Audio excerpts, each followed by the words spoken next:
So good afternoon all of you. రాబోయే కాలానికి కాబోయే ఆంధ్రప్రదేశ్ రాష్ట్ర తెలంగాణ రాష్ట్ర ప్రభుత్వ ఉపాధ్యాయ మిత్రకి శుభ సాయంత్రం మిత్రమా. ఎస్, ఆల్ ఇయర్స్ అందరూ కూడా. సో రైట్ సార్, జస్ట్ కొంచెము వర్షపాతం పడుతుంది మిత్రమా. వర్షం పడడం వల్ల ఆలస్యమైంది, లైవ్ కనెక్ట్ అవ్వకపోయింది. సో అందుకనే కొంచెం లేట్ అయింది మిత్రమా. ఎస్, ఎనీవే ఇప్పుడైతే క్లియర్గా సార్.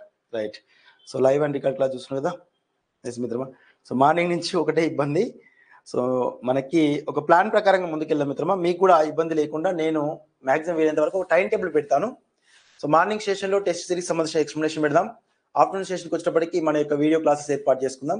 తొందరలో జాగ్రఫీ అయిపోయిన తర్వాత హిస్టరీ, సివిక్స్, ఎకానమిక్స్ సంబంధించినటువంటి సార్ వాళ్ళు వచ్చినప్పుడు మన క్లాస్ని కొంచెం నైట్ టైంలో పెట్టుకుందాం. క్లాస్ని టెస్ట్ సిరీస్ మాత్రం ఎర్లీ మార్నింగ్ టైంలో కూడా విశ్లేషిస్తాను, రెగ్యులర్గా విశ్లేషిస్తాను మిత్రమా. ఇది గమనించే ప్రయత్నం చేయండి. ఒక టైం ప్రకారం ముందుకెళ్దాం. Right sir. Yes, time table లేకపోవడం వల్ల నాకు కూడా ఇబ్బంది ఉంది. ఒక 4-5 days అయితే ఈ రాఖీ పౌర్ణమి తర్వాత వరకు అయితే నేను కొంచెం కంప్లీట్ ఫ్రీ అయిపోతాను. అప్పటి వరకు కొన్ని కార్యక్రమాలు ఉన్నవి, అవి అయిపోయిన తర్వాత సో అందుబాటులోకి వస్తాను. Right sir. ఎస్, అప్పటి నుంచి మనం వరుసగా వెళ్దాం, క్లియర్ అండ్ ట్రాన్స్పరెంట్ గా ముందుకెళ్లే ప్రయత్నం చేద్దాం. రిమైనింగ్ ఒకటి మాత్రం గమనించండి, నిన్న మీకు నైట్ కూడా ఆల్మోస్ట్ వివరించాను నేను ఆ యొక్క పటాలకు సంబంధించిన అంశాల డిస్కషన్ లో భాగంగా. సో కొంచెము ప్రిపరేషన్ అనేది ప్రాపర్ గా చేసే ప్రయత్నం చేయండి. ఇవాళ సో చాలా వరకు తెలంగాణ రాష్ట్ర మిత్ర బృందం ఎవరైతే ఉన్నారో సో నానా రకాలుగా ఇబ్బందులు పడుతున్నారు, అయోమయానికి గురవుతున్నారు అన్నమాట ప్రిపరేషన్ లో భాగంగా. ఎందుకంటే జస్ట్ ఒక 1/2 మార్క్, 1 మార్క్, 2 మార్క్స్ తో డిపెండ్ అయి ఉన్నవి. Right sir. ఇక్కడ గమనించాలి, ఇంతకుముందు ఒక మిత్రుడు మాట్లాడుతున్న ప్రతిపాదన పరిగణలో తీసుకున్నట్టయితే ఎస్, సో మహబూబ్నగర్ డిస్టిక్ సంబంధించి నాగర్ కర్నూలు ప్రాంతం వాళ్ళు, ఆ నాగర్ కర్నూలు ప్రాంతానికి సంబంధించినటువంటి పోస్టుల సంఖ్యను ఒకసారి గమనించినట్టయితే సో మనకి నాగర్ కర్నూలు జిల్లా, ఎస్ మిత్రమా, మనందరికీ తెలుసుగా నాగర్ కర్నూలు అమలాబాద్ అటవీ క్షేత్రం. సో ఈ నాగర్ కర్నూలు జిల్లా మహబూబ్నగర్ జిల్లా నుంచి ప్రత్యేకంగా విడిపోయింది. ఇందులో ఒక 8 పోస్టులు ఏమో ఓపెన్ లో ఉన్నవి, 8 పోస్టులు. సో బీసీ-డి రిజర్వేషన్ పరంగా ఒకటి ఉన్నది. మొత్తం 9 పోస్టులకు ఎలిజిబిలిటీ. Right sir. ఈ 9 పోస్టులకు సంబంధించి సుమారుగా ఒక 5 మంది మన టెస్ట్ సిరీస్ రాసిన వాళ్ళు ఉన్నారన్నమాట. అందులో సో మన టెస్ట్ సిరీస్ ఆధారంగా చేసుకుని 82.5 టెట్ స్కోర్లు కలుపుకొని 80.5, 78, అదే మాదిరిగా 78 వచ్చినాయి అన్నారు, 76.6 మార్కులు వచ్చినాయని చెప్పేసి అన్నారు, 75 మార్కులు వచ్చినాయని చెప్పేసి పేర్కొన్నారు. ఇక్కడ ఇగో ఈ నలుగురు కంప్లీట్ గా చెప్పాలంటే ఒక 5 మంది వీళ్ళు మన వాళ్ళే, మన టెస్ట్ సిరీస్ రాసిన వాళ్ళు మిత్రులు. ఈ నలుగురు కంప్లీట్ గా టాప్ లో ఉన్నారు. దాంతో పాటు అదనంగా ఇంకొక 3 మెంబర్స్ ఉన్నారు, 3 ఈజీగా. Right sir. ఈ 3 ఈయన మొత్తం 5 కలిపి 8 పోస్టులకి ఇక్కడికి అయిపోతుంది. ఇందులో ఒక 2 గురుకుల పోస్టులు వచ్చినాయి అనమాట. గురుకులకు సంబంధించిన వరకు వీళ్ళకు గురుకులాల్లో కూడా జాయిన్ అవుతున్నారు, గురుకులాలో జాయిన్ అయ్యింది ఇందులోకి వెళ్ళి ఈ 4 మెంబర్స్ వెళ్ళి.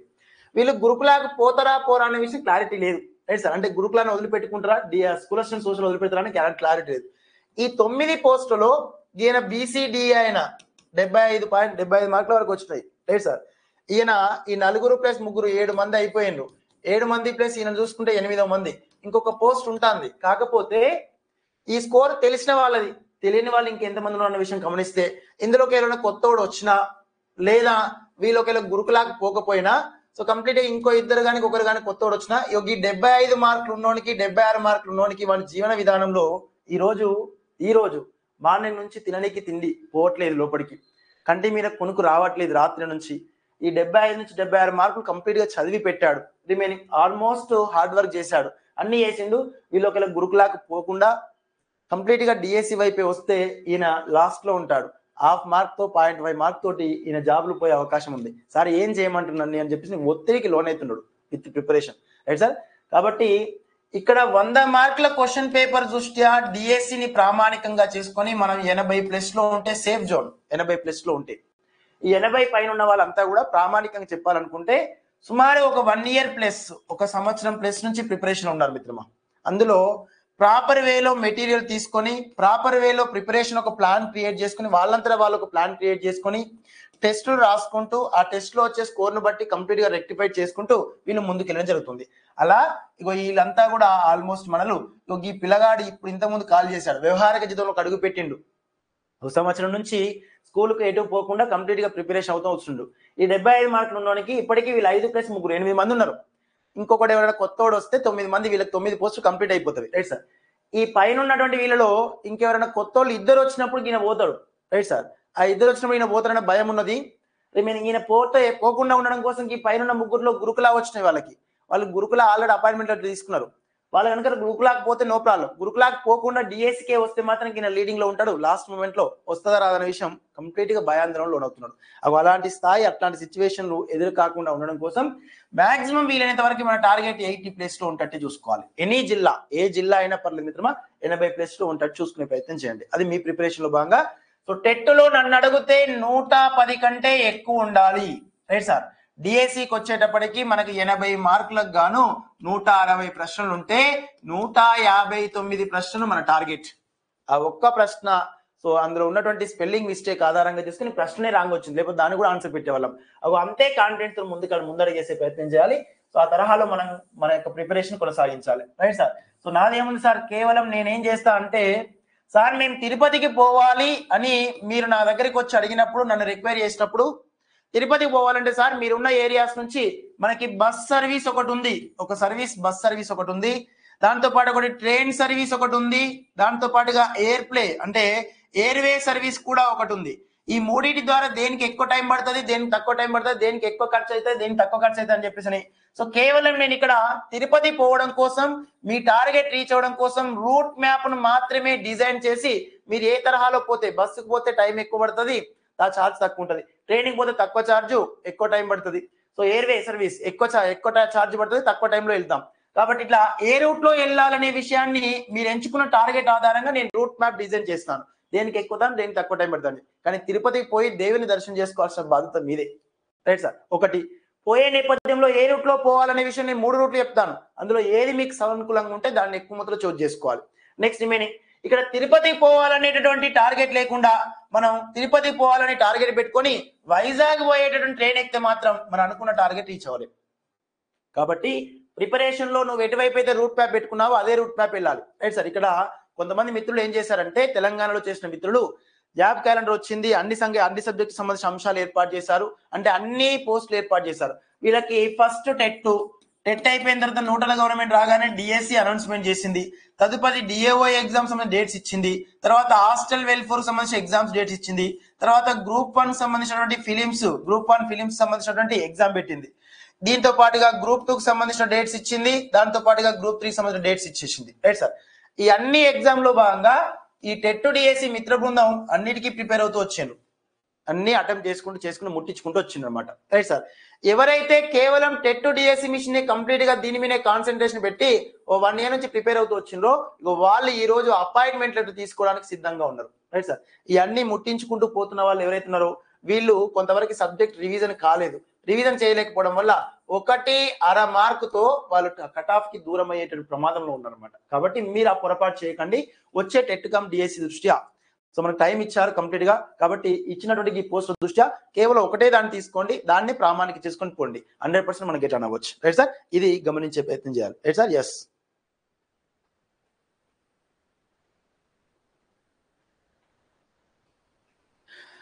ఎస్ మిత్రమా, ఎస్. ఆ ఫ్రెండ్ కూడా జాబ్ రావాలి, 100% వస్తుంది మిత్రమా. సివిక్స్ క్లాసెస్ ఎలా ఉన్నాయి సార్ అంటే, నాగమణి మ్యామ్ సివిక్స్ క్లాసెస్ ఒకటి సివిక్స్ అనే ఉండదు. సో కంప్లీట్ గా వెంకట్ సార్ ఆధ్వర్యంలో ఉన్నటువంటి హిస్టరీ, సివిక్స్, ఎకానమీ అన్ని కూడా ప్రాపర్ గా పర్ఫెక్ట్ గా మీరు, సో మేడం గారు చెప్తారు, ఇంకా మిగతా కింద వాళ్ళే చెప్తారు, నేనేం చెప్పాను, మీరు డిస్కస్ చేసుకోండి. సివిక్స్ క్లాస్ అనేది ఆ యొక్క 799 రూపీస్ కోర్స్ లో అప్లోడ్ చేస్తాను. రేపు వచ్చే సార్ వాళ్ళందరూ కూడా అందులోనే ఇంక్లూడింగ్ అవుతారు మిత్రమా, అందులోనే క్లాసులు చెప్తారు మన టెస్ట్ సిరీస్ నిమిత్తం, right sir. Yes, test series వాళ్ళు, జాగ్రఫీ వాళ్ళు కూడా ఆ సివిక్స్ క్లాస్ లో యాడ్ అయ్యే ప్రయత్నం చేయండి. సండే వరకు మనకు సోషల్ మెథడాలజీ క్లాస్, కొంచెం అందులో కోర్స్ లో సో కొంత సబ్జెక్ట్ అనేది యాడ్ చేసేది ఉంది, రికార్డ్ చేసేది ఉంది, క్లాసులు రికార్డ్ అవుతున్నవి. అది రికార్డ్ అయిన తర్వాత సండే రోజు అది కూడా 799 రూపీస్ కోర్స్ మనకి social methodology Sardar Paparayudu sir క్లాసులు మీకు హ్యాండ్ అవుట్ చేయడం జరుగుతుంది. సో చాలా ఎఫెక్టివ్ ఉంటుంది. ఒక 130 నుంచి 140 గంటల క్లాస్ ఉంటుంది. అందులో సార్ మెటీరియల్ ఉంటుంది, అందులోనే 50 టెస్ట్ల వరకు ఉంటాయి. ఆ టెస్ట్ల యొక్క వీడియో ఎక్స్ప్లెనేషన్ ఉంటుంది, రైట్ సార్. ఎస్, గమనించండి, ఇది ఒకసారి చూసుకునే ప్రయత్నం చేయండి. ఎస్ మిత్రమా, రైట్ సార్. సో మీరు మాత్రం సార్ నేను చెప్పేది ఒకటి ప్రధానంగా గమనించండి మిత్రులు, సోదరి మనలు, చెల్లెళ్ళు కానీ, సో రిమైనింగ్ బ్రదర్స్ కానీ, వన్స్, సో ఎట్టి పరిస్థితుల్లో ఒకటే దాన్ని కాన్సన్ట్రేషన్ పెట్టిన తప్ప అది కాన్సన్ట్రేషన్ పెట్టే ప్రయత్నం చేయదు, రైట్ సార్. ఈవినింగ్ టైంలో మళ్ళీ మనం డిస్కస్ చేద్దాం, ఎస్పెషల్ మన యొక్క పటాలకు సంబంధించిన అంశాల దృష్ట్యా ఇది గమనించే ప్రయత్నం చేయండి. ఈ రోజు మన యొక్క టెస్ట్ సిరీస్ లోపల పాఠ్యాంశాన్ని ఒకసారి గమనించినట్టయితే 9వ తరగతి 10వ తరగతి 9వ తరగతి 10వ తరగతి సంబంధించిన పాఠ్యాంశం లోపల సో కొంచెం క్లారిటీ వచ్చిందా, రైట్ సార్. ఎస్, 9వ తరగతి 10వ తరగతి పాఠ్యాంశం దృష్ట్యా ఇక్కడ భారతదేశం యొక్క ఉనికి భౌగోళిక స్వరూపం అనే పాఠ్యాంశంలో పార్ట్ 2 ఎగ్జామ్, సో గతంలో పార్ట్ 1 మనం డిస్కస్ చేసాం యూట్యూబ్ ద్వారా కొన్ని క్వశ్చన్లని, మిగతా ప్రశ్నలు కూడా తీసుకొస్తాను. ఇక్కడ 8th క్లాస్ కి సంబంధించినటువంటి టెస్ట్ లో నేను ఎక్స్ప్లెయిన్ చేయట్లేదు అనమాట. ఇప్పుడు ఎందుకు ఎక్స్ప్లెయిన్ చేయట్లేదు అంటే 8th క్లాస్ మీకు క్లాస్ తీసుకున్న తర్వాత నేను ఎక్స్ప్లెయిన్ చేస్తాను. ఇది గమనించండి. 8th class. So 8th class లో ఉన్నటువంటి పాఠ్యాంశాలు అన్ని కూడా ఎకనామికల్ జాగ్రఫీకి సంబంధించినవి. ఎకనామికల్ జాగ్రఫీ అంటే ఎకానమీ ఇంక్లూడింగ్ జాగ్రఫీ ఉంటుందన్నమాట. ఎకనామికల్ జాగ్రఫీ అన్నమాట. అందులో వనరులు, మానవ వనరులు, సో నేల, నీరు, సహజ ఉద్యోగ సంపద, పరిశ్రమలు, వ్యవసాయం అనే పాఠ్యాంశాలు ఏవైతే ఉన్నాయో వీటిని మీకు ఒకసారి ఇంట్రడ్యూస్ చేసిన తర్వాత, నేను క్లాస్ చెప్పిన తర్వాత ఆ టెస్ట్ ఎక్స్ప్లెయిన్ చేస్తాను. తద్వారా సునాయాసంగా మీకు హ్యాండ్ ఓవర్ అవుతుంది. సునాయాసంగా కంప్లీట్ గా మీ యొక్క హ్యాండ్ ఓవర్ లో ఉంటుంది అనమాట. సో కాబట్టి 8th క్లాస్ కొంచెం మోర్ దెన్ ఇంపార్టెన్స్ ఎక్కువ మొత్తంలో ఉంటుంది. సో ఇక్కడ ఇంకొక ప్రతిపాదన, 8th క్లాస్ లో ఉన్న పాఠ్యాంశాలు మీరు చదివేటప్పుడు కూడా బాగా గుర్తుపెట్టుకుని మిత్రమా, మీరు చదివేటప్పుడు కూడా 8th క్లాస్ చదవబోయే ముందు 9th క్లాస్ 10th క్లాస్ చదివిన తర్వాత 8th క్లాస్ చదవండి. అలా చదవడం వల్ల సబ్జెక్ట్ మన ఇంక్లూడింగ్ హ్యాండ్ ఓవర్ అవుతుంది. హిస్టరీలో కూడా సో 6th 7th 8th లో ప్రధానంగా 8th అనేది కొంచెం ప్రామాణికం ఉంటుంది. 9th 10th క్లాస్ హిస్టరీ అనేది మన వరల్డ్ హిస్టరీ, అది సపరేట్ కేటగిరీ. కాబట్టి ఇక్కడ 8th హిస్టరీ చదవబోయే ముందు 6th 7th నుంచి సీక్వెన్స్ గా పోవాలి. అలా పోవడం వల్ల ఇంట్రడ్యూస్ అవుతుంది అనమాట.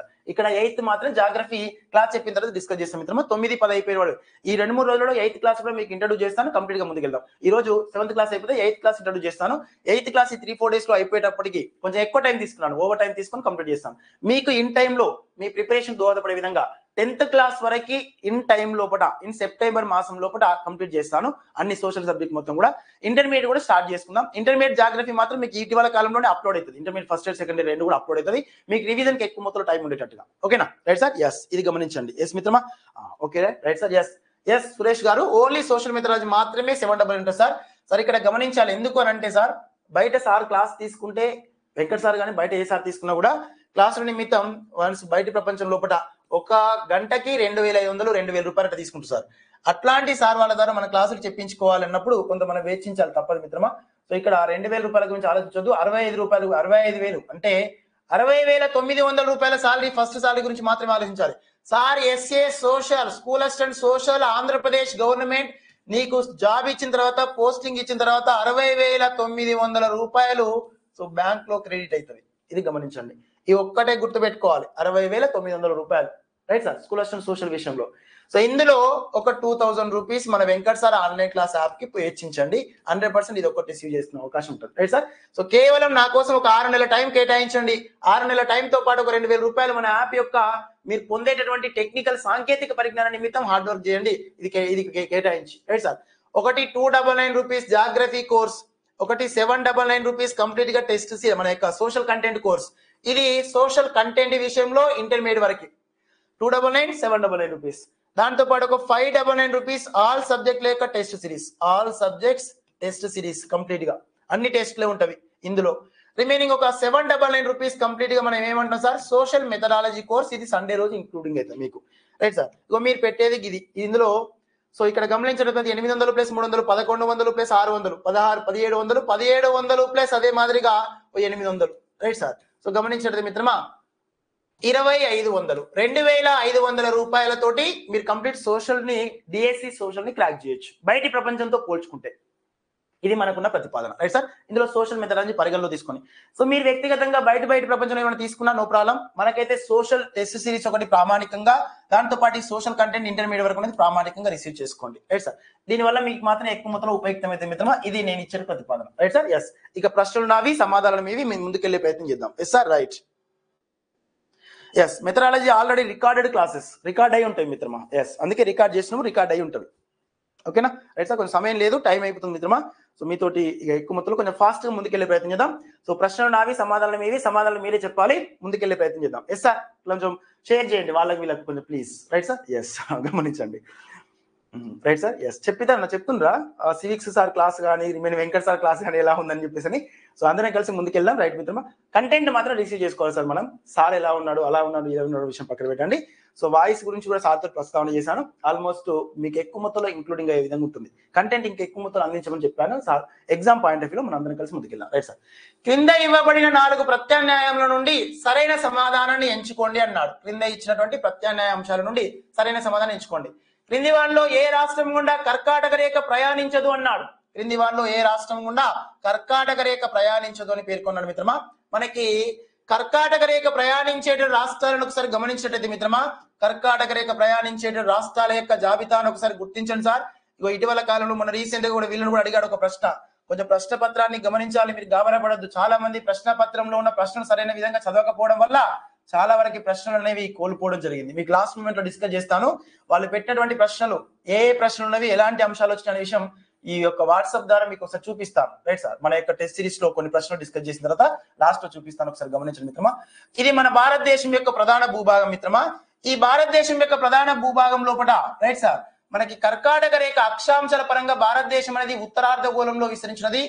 8 డిగ్రీల 4 రేడియన్స్ ఉత్తర అక్షాంశం నుంచి ప్రారంభమై 37 డిగ్రీల 6 రేడియన్స్ వరకు విస్తరించినది. అలా విస్తరించిన ఈ భారతదేశం మధ్య భాగం గుండా కర్కాటక రేఖ ప్రయాణిస్తుంది. 23.5 డిగ్రీల ఉత్తర అక్షాంశం కర్కాటక రేఖ లేదా ట్రోపిక్ ఆఫ్ క్యాన్సర్ అనేది ప్రయాణిస్తుంది. ఇగో ఇది ట్రోపిక్ ఆఫ్ క్యాన్సర్, కర్కాటక రేఖ 23.5 డిగ్రీల ఉత్తర అక్షాంశం. ఇది తూర్పు నుండి పడమర వైపు గీయబడ్డది.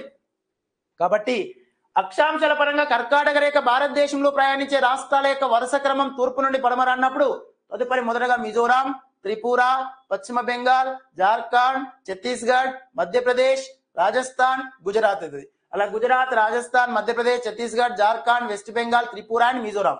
ఇలా ఎడమ నుండి కుడికి, కుడి నుండి ఎడమకు కూడా గుర్తు పెట్టుకోవాలి. ఇలా పోతున్న ఈ కర్కాటక రేఖ 8 రాష్ట్రాల గుండా పోతున్నది. ఆ 8 రాష్ట్రాల్లో ఒకటి గుజరాత్ రాష్ట్రము. ఏ రాష్ట్రం మిత్రమా? గుజరాత్ రాష్ట్రం. గుజరాత్ రాష్ట్రంలో అయితే గాంధీనగర్ అనేటటువంటి ప్రాంతం గుండా ప్రయాణిస్తుంది. దాంతో పాటు రాజస్థాన్ రాష్ట్రంలో డూరంగాపూర్ అనే ప్రాంతం గుండా ప్రయాణిస్తుంది, డూరంగాపూర్. రిమైనింగ్ మధ్యప్రదేశ్ రాష్ట్రంలో అయితే విదిషా అనేటటువంటి ప్రాంతం గుండా పోతున్నది, భోపాల్ అనేటటువంటి ప్రాంతానికి సమీపంగా పోతున్నది. ఛత్తీస్గఢ్ రాష్ట్రంలో అయితే బైకుంఠాపూర్ అనేటటువంటి ప్రాంతం, బైకుంఠాపూర్ అనే ప్రాంతం గుండా పోతున్నది. మధ్యప్రదేశ్, ఛత్తీస్గఢ్, జార్ఖండ్ రాష్ట్రంలో అయితే ప్రధానంగా మనకి రాజగృహం అన్నాం కదా. రాజగృహం అనగానే మీ అందరికి గుర్తు రావాలి, మగధ సామ్రాజ్య రాజ్యం యొక్క రాజధాని, మగధ రాజ్యం యొక్క రాజధాని రాజగృహం. గిరివజ్రం, పాటలీపుత్రం అంటాం. పాటలీపుత్రం అంటే ఈ రోజు బీహార్ రాష్ట్రంలో ఉన్న పాట్నా. రాజగృహం అంటే రాజమహల్ కొండల్లో, కొండ ప్రాంతాల్లో ఉన్నటువంటి ప్రధానమైన ప్రాంతం ఇది రాజగృహం. గిరివజ్రము అంటే ఆ యొక్క రాజమహల్ కొండలకు సమీపంలో ఉన్నటువంటి అటవీ ప్రాంతంలోని ఒక ముఖ్యమైనటువంటి ఏరియా, దాన్ని గిరివజ్రం అన్నాం. అలా మగధ సామ్రాజ్య పాలకులు గిరివజ్రాన్ని, రాజగృహాన్ని, దాంతో పాటు అక్కడ ఉన్నటువంటి పాటలీపుత్రాన్ని రాజధాని చేసుకుని పరిపాలించాడు. మగధ సామ్రాజ్యం భారతదేశంలో తొలివేద కాలంలో మలివేద కాలాన్ని పరిగణలో తీసుకుని షోడాశ మహాజనపదాల దృష్ట్యా ఒక స్థిరమైన రాజ్యాన్ని ఏర్పాటు చేసింది మగధ రాజ్యం. ఆ మగధ సామ్రాజ్యానికి ఉత్తరం వైపున, దక్షిణ వైపున రెండుగా విభజిస్తూ మధ్య గుండా ప్రయాణించే నది గంగా నదిని పేర్కొని మొన్న రీసెంట్ గా తెలంగాణ వాళ్ళని అడిగాడు. ఇక్కడ ఈ రాజగృహం జార్ఖండ్ రాష్ట్రంలో ఉంది. దీనికి సమీపంలో రాంచీ పట్టణం ఉంటుంది. Right sir. రిమైనింగ్ ఇదే మాదిరిగా గుజరాత్, రాజస్థాన్, మధ్యప్రదేశ్, ఛత్తీస్గఢ్, జార్ఖండ్ తో పాటుగా పశ్చిమ బెంగాల్ రాష్ట్రంలోని హూగ్లీ నది, హూగ్లీ యొక్క పరివాహక ప్రాంతం, రిమైనింగ్ త్రిపుర అండ్ మిజోరాం, ఈ 2 రాష్ట్రాల గుండా పోతున్నవి. ఇవి ఈశాన్య భారతదేశపు రాష్ట్రాలుగా పేర్కొనొచ్చు. రైట్ మిత్రమా.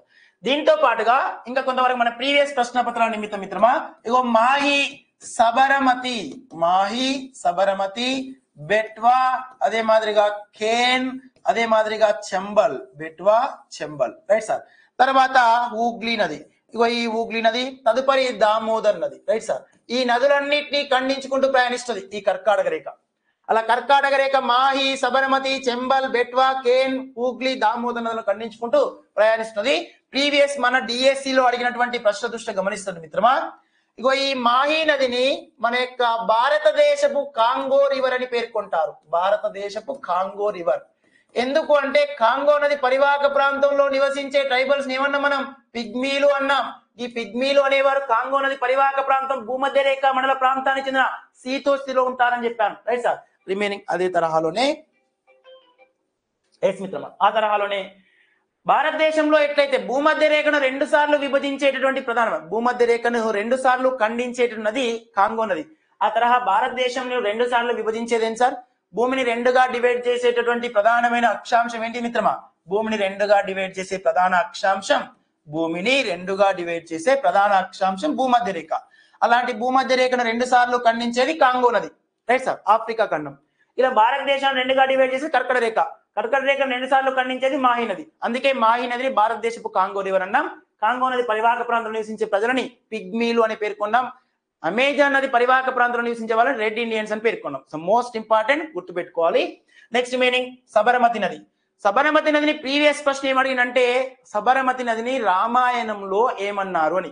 రామాయణంలో ప్రధానంగా గిరి కర్ణిక అని పేర్కొన్నారు. గిరులు అంటే కొండలు, గుట్టలు, రైట్ సార్.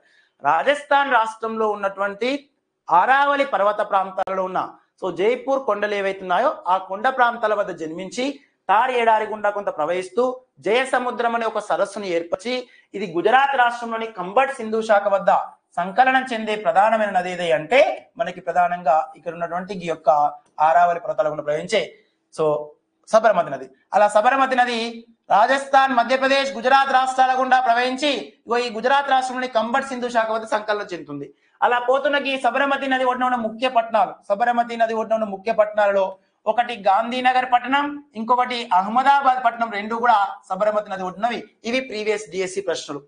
అహ్మదాబాద్ పట్టణాన్ని మాంచెస్టర్ ఆఫ్ ఇండియా అనే పేరుతో పిలుస్తాం. మాంచెస్టర్ ఆఫ్ నార్త్ ఇండియా అంటే కంప్లీట్ గా మనకి కాన్పూర్ ప్రాంతం, మాంచెస్టర్ ఆఫ్ సౌత్ ఇండియా అంటే కోయంబత్తూర్, మాంచెస్టర్ ఆఫ్ ఇండియా అంటే మన యొక్క అహ్మదాబాద్. మాంచెస్టర్ అంటే ఉన్ని పరిశ్రమలకు ప్రసిద్ధిగాంచిన ప్రాంతం ఇంగ్లాండ్ దేశంలో. ఇంగ్లాండ్ దేశంలో అనేక రకాల ఉన్ని పరిశ్రమ ప్రసిద్ధిగాంచిన ప్రాంతం మాంచెస్టర్.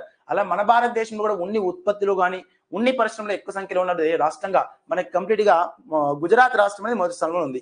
కాబట్టి గుజరాత్ రాష్ట్రాన్ని మనకి తీసుకోవచ్చు, రైట్ సార్. ఎస్, గమనించాలి. ప్రీవియస్ ప్రశ్న పత్రాలు రీసెంట్ గా వీళ్ళు ఎక్కువ మొత్తంలో క్వశ్చన్ లో ఎర్రర్ కనిపిస్తుంది అనమాట. భారతదేశంలో జనపనార ఎక్కువ మొత్తంలో పండించే ప్రాంతం హూగ్లీ నది పరివాహక ప్రాంతం, పశ్చిమ బెంగాల్.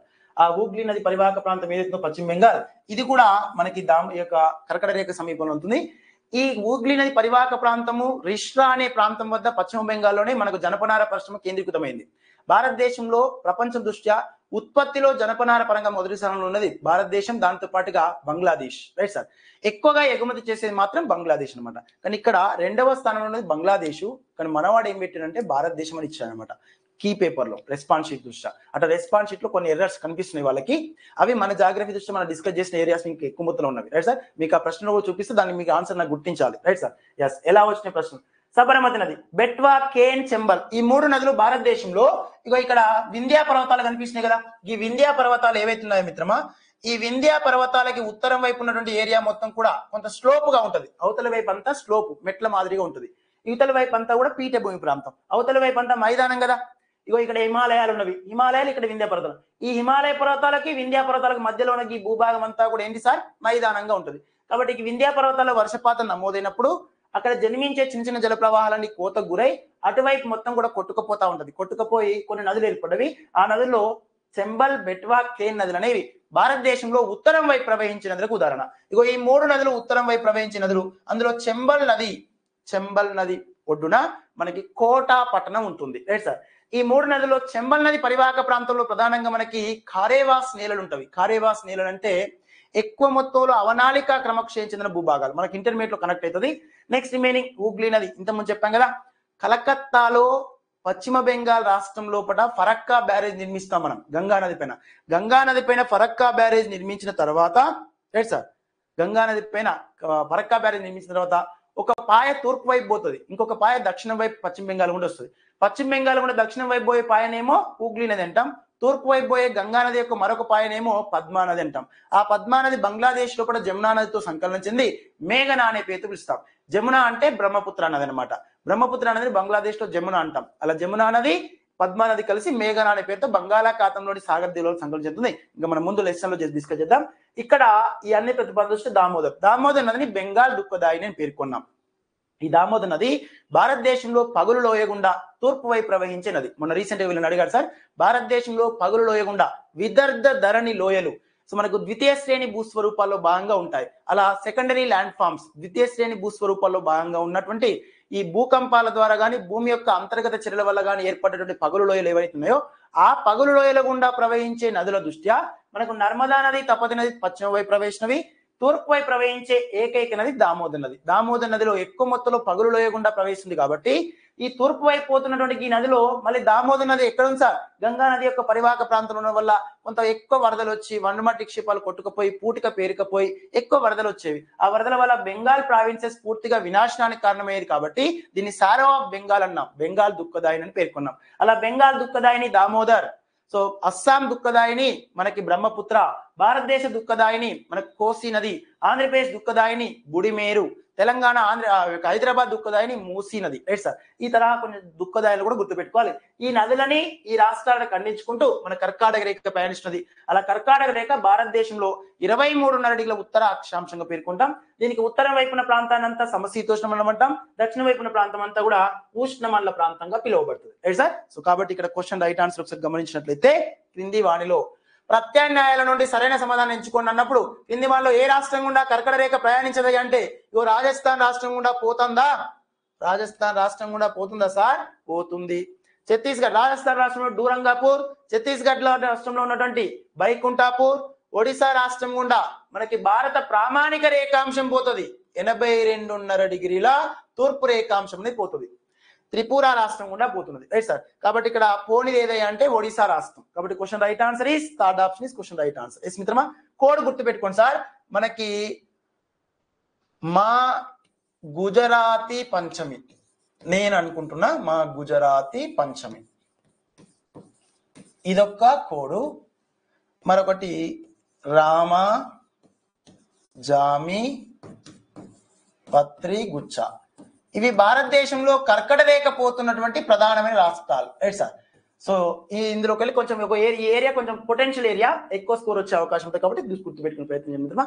అలా మా గుజరాతీ పంచమి లోపల సార్, మా గుజరాతీ పంచమిలో మాకు ఎట్లా సార్ అంటే, మా అంటే మధ్యప్రదేశ్, మా అంటే మధ్యప్రదేశ్, గు అంటే గుజరాత్, జా అంటే జార్ఖండ్, రా అంటే రాజస్థాన్, త్రి అంటే త్రిపుర, పా అంటే పశ్చిమ బెంగాల్, చా అంటే ఛత్తీస్గఢ్, మీ అంటే మిజోరాం. మా గుజరాతీ పంచమి, రైట్ సార్. ఇది మనకున్నట్టు ప్రతిపాదన. సో యాజ్ రేష్ మీకు ఎలా గుర్తుంటే అలా గుర్తు పెట్టుకునే ప్రయత్నం చేయండి. ఎస్ మిత్రమా, రైట్. నెక్స్ట్ క్వశ్చన్, భారతదేశపు చిట్ట చివరి తూర్పు రేఖాంశం, భారతదేశపు చిట్ట చివరి తూర్పు రేఖాంశం. ఎస్ మిత్రమా, రైట్.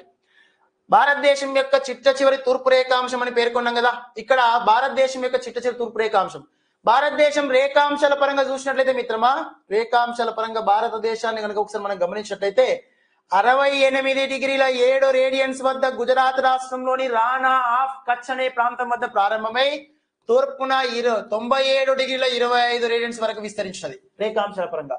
ఇలా సుమారు 30 డిగ్రీల రేఖాంశాల వ్యత్యాసంతో ఉన్నది మన భారతదేశం. సో కాబట్టి 2 గంటల కాల వ్యత్యాసం అది. కావున ఇచ్చిన ప్రతిపాదన ఆధారంగా చేసుకొని మనకు 97.25 రేడియన్స్ అనే ప్రతిపాదన ఏదైతుందో ఇది మన క్వశ్చన్ కి రైట్ ఆన్సర్ గా ప్రకటించవచ్చు, రైట్ సార్. ఈ 68 డిగ్రీల తూర్పు, 68.7 రేడియన్స్ అనేది పశ్చిమం వైపు ఉన్నటువంటి చిట్ట చివరి ప్రాంతం, తూర్పు వైపు ఉన్నది 97.25 రేడియన్స్. కావున క్వశ్చన్ రైట్ ఆన్సర్ ఏంటి మిత్రమా? Yes, first option is question right answer. Yes sir, right. So clear కదా, రైట్ సార్. కొంచెం మన టెస్ట్ సిరీస్ ని, మన ఎక్స్ప్లెనేషన్ చేసే విధానాన్ని మీ తెలిసిన మిత్రులకు, తెలిసిన ఫ్రెండ్స్ షేర్ చేయండి సార్, ఓకేనా, రైట్ సార్. ఇక్కడ నేను మీ నుంచి ఆశించేది ఒకటే మిత్రమా, కాన్సెప్ట్ ఒకటే. ఈరోజు తెలంగాణ రాష్ట్రంలో ఎక్కువ మంది రాస్తారు, ఎక్కువ మంది స్కోర్ వచ్చింది. టాప్ లో ఒక జిల్లాని తీసుకుంటే ఆ టాప్ లో ఉన్నటువంటి 10 మెంబర్స్ లో మాక్సిమం ఒక 5 to 6 మెంబర్స్ మన వాళ్ళే ఉన్నారు. అంటే వీళ్ళు బయట ప్రపంచంలో వేరే వేరే టెస్ట్ కూడా రాస్తుండొచ్చు, ఇప్పుడు మీరు రాస్తున్న విధంగా. కాకపోతే Venkat sir online class app లో పెట్టిన టెస్ట్ సిరీస్ వల్ల మాత్రం ఎక్కువ యూస్ఫుల్ అయిందని చెప్పేసి ప్రస్తావన చేశారు. మీరు కూడా అనొచ్చు, ఆల్మోస్ట్ మన టెస్ట్ సిరీస్ యొక్క వీడియో ఎక్స్ప్లెనేషన్ కానీ, టెస్ట్ సిరీస్ లో ఉన్న ప్రశ్నల యొక్క సరిగా గమనించండి, పాఠ్యాంశం అంతా కవర్ అయ్యేటట్టుగా. టెస్ట్ సిరీస్ పైన మీ అభిప్రాయం వ్యక్తపరచండి. కొంచెం ఇలా ఉంది సార్, అలా ఉంది సార్ అంటే దాన్ని బట్టి నేను కూడా మాడిఫై చేసే ప్రయత్నం చేస్తాను. లేదు సార్ ఇలానే ఉంటే సరిపోతా అంటే అట్లే పోదాం, ఇంకేదైనా ఇబ్బందికరంగా ఉంటే చెప్పండి, దాన్ని బట్టి నేను మాడిఫై చేసే ప్రయత్నం చేస్తాను. సో నా ఒపీనియన్ రిజల్ట్ కావాలి సార్, మీ ఒపీనియన్ స్కోర్ కావాలి. మీకు స్కోర్ కావాలి, ఎక్కువ మొత్తంలో స్కోర్ కావాలి అంటే సో మీ క్వశ్చన్ల యొక్క సరళి కొంచెం తగ్గించి నేను లెవెల్ 1 లెవెల్ 2లో ఇచ్చిన మీ స్కోర్ వస్తుంది. కానీ నా కాన్సెప్ట్ ఏంటంటే మీకు రిజల్ట్ రావాలి, సర్వీస్ రావాలని నా నేపథ్యం. అందుకే నేను సర్వీస్ కోసం ఆలోచిస్తున్నా, మీరు రిజల్ట్ కోసం ఆలోచిస్తున్నారు, రైట్ సార్. నేనేమో 32 సంవత్సరాల యొక్క జీవన విధానం కోసం ఆలోచిస్తున్నా. ఒక్క ప్రభుత్వ ఉద్యోగం వస్తే మీ 3 తరాలు సెట్ అవ్వాలని నా ఆలోచన విధానం, రైట్ సార్. కానీ మీరు ఒక్క టెస్ట్ లో ఉన్నటువంటి స్కోర్ ఎంత ఉందో ఆ స్కోర్ ఒక్కసారి కొంచెం ఎక్కువ వస్తే బాగుండని మీ ఆలోచన విధానం, రైట్ సార్. మీరు టెట్ లో ఏ రోజు పెట్టే టెట్ లో ఆ రోజు, ఏ రోజు పెట్టే టెస్ట్ లో ఆ రోజు స్కోర్ కోసం మాత్రమే చదువుతున్నారు, అందుకే పొరపాట్లు పోతున్నవి, తక్కువ స్కోర్ వస్తుంది, రైట్ సార్. స్కోర్ కోసం చదవకండి, సర్వీస్ కోసం చదవండి. ఈ టెస్ట్లలో ఎన్ని తప్పులు పోతే అంత మంచిది, ఎన్ని తప్పులు పోతే అంత బెటర్, ఎంత తక్కువ స్కోర్ వస్తే అంత మంచిది, రైట్ సార్. బాణం ఎంత వెనక్కి లాగితే అంత ముందుకు పోతుంది. మీరు ఇక్కడ ఎంత తక్కువ స్కోర్ వస్తే అంత మంచిది మిత్రమా, అదొక్కటి గమనించండి. కాబట్టి స్కోర్ కాదు మనకు కావాల్సింది, ఏం సార్, సర్వీస్ కావాలి. సో కావున మాక్సిమం మన యొక్క ప్రతిపాదన మాత్రం ఇదే తరహాలో ఉంటుంది, ఇట్లే ముందుకెళ్లే ప్రయత్నం చేద్దాం. ఎస్ సార్, ఓకేనా. సో ఇక్కడ గమనించా, ఉత్తరాఖండ్, ఉత్తరప్రదేశ్, బీహార్, పశ్చిమ బెంగాల్ మరియు సిక్కింలతో ఉమ్మడి సరిహద్దును కలిగి ఉన్న దేశం ఏది? సో ఇక్కడ ఉత్తరప్రదేశ్, ఉత్తరాఖండ్, బీహార్, పశ్చిమ బెంగాల్ మరియు సిక్కింలతో, రైట్ సార్, గమనించాలి. ఇక్కడ ఉత్తరాఖండ్, ఉత్తరప్రదేశ్, బీహార్, పశ్చిమ బెంగాల్, సిక్కిం. సిక్కిం అంటే yes, right sir. Remaining Uttarakhand అంటే యు, తర్వాత బీహార్, తర్వాత పశ్చిమ బెంగాల్, తర్వాత మళ్ళీ ఉత్తరప్రదేశ్, రైట్ సార్. ఈ సిబ్బు అనేది నేపాల్ దేశంతో సరిహద్దును కలిగి ఉంటుంది మిత్రమా. సుబ్బు అనేది నేపాల్ దేశంతో సరిహద్దు కలిగి ఉంటది. మీకు ఇంత ముందు కూడా ఒకసారి ప్రస్తావన చేశాం మనము. ఇక్కడ ఉన్న నేపాల్ దేశం కనిపిస్తుంది కదా, ఈ ప్రాంతం అంతా నేపాల్ దేశమే, రైట్ మిత్రమా. సో ఇక్కడ కనిపించేటటువంటి ఈ యొక్క నేపాల్, రైట్ సార్, ఇదంతా కూడా మన యొక్క Nepal, right sir. Nepal sir, Nepal దేశం కనిపిస్తుంది సార్, రైట్. ఈ నేపాల్ దేశం తోటి ఇక్కడ ఉన్నటువంటి ఉత్తరాఖండ్ రాష్ట్రం సరిహద్దు కలిగి ఉంది. ఇక్కడ ఉన్నటువంటి ఉత్తరప్రదేశ్ రాష్ట్రము సరిహద్దు కలిగి ఉంది. ఈ ప్రాంతంలో ఉన్నటువంటి బీహార్ రాష్ట్రము సరిహద్దును కలిగి ఉంది. ఇక్కడ ఉన్నటువంటి పశ్చిమ బెంగాల్ రాష్ట్రం, వెస్ట్ బెంగాల్ రాష్ట్రము సరిహద్దును కలిగి ఉంది. ఇక్కడ ఉన్న సిక్కిం రాష్ట్రము సరిహద్దును కలిగి ఉంది, రైట్ సార్. అలా ఇక్కడ గమనించినట్టయితే ఒకటి సిక్కిం, తర్వాత ఉత్తరాఖండ్, తర్వాత బీహార్, తర్వాత పశ్చిమ బెంగాల్లో బెంగాల్, తర్వాత ఉత్తరప్రదేశ్. ఇలా సుబ్బును గుర్తుపెట్టుకోండి, మన నేపాల్ తో సరిహద్దు కలిగి ఉంటుంది, రైట్ సార్. అలా నేపాల్ తో సరిహద్దు కలిగిన రాజకీయ విభాగాలు సుబ్బు. ఇది సుమారు 1753 కిలోమీటర్ల పొడుతూ ఉంటుంది. ఈ దూరం మనకు తర్వాత 9th క్లాస్ లో కనిపిస్తుంది మిత్రమా. ఇది కావాలంటే మన పాఠ్యంలో డిస్కస్ చేద్దాం, ఇది గమనించే ప్రయత్నం చేయండి. Yes sir, is clear, right sir. Question right answer Uttarakhand, Uttar Pradesh, Bihar, Nepal, పశ్చిమ బెంగాల్, సిక్కింలతో ఉత్తరం 3 సరిహద్దు కలిగిన ఆ దేశం ఏదే అంటే ఏంటి సార్? నేపాల్ దేశం. క్వశ్చన్ కి రైట్ ఆన్సర్ గా పేర్కొనొచ్చు. Nepal is question right answer. Yes మిత్రమా. ఇక చైనా అంటే L Usha, yes L Usha, USH అని గుర్తుపెట్టుకోండి సార్. ఎల్ అంటే లడక్, రైట్ మిత్రమా. దాంతో పాటుగా ఎస్ అంటే సిక్కిం, దాంతో పాటుగా హిమాచల్ ప్రదేశ్, అరుణాచల్ ప్రదేశ్, రైట్ సార్. ఇలా లడక్, సిక్కిం, ఉత్తరాఖండ్, అదే మాదిరిగా హిమాచల్ ప్రదేశ్, అరుణాచల్ ప్రదేశ్, సిక్కిం. సో ఈ తరహా ఎల్ ఉషా అనేది మన కోడ్. ఇది సుమారుగా గమనించినది 3488 కిలోమీటర్ల పొడవుతో సరిహద్దును పంచుకుంటుంది, రైట్ సార్. ఎస్.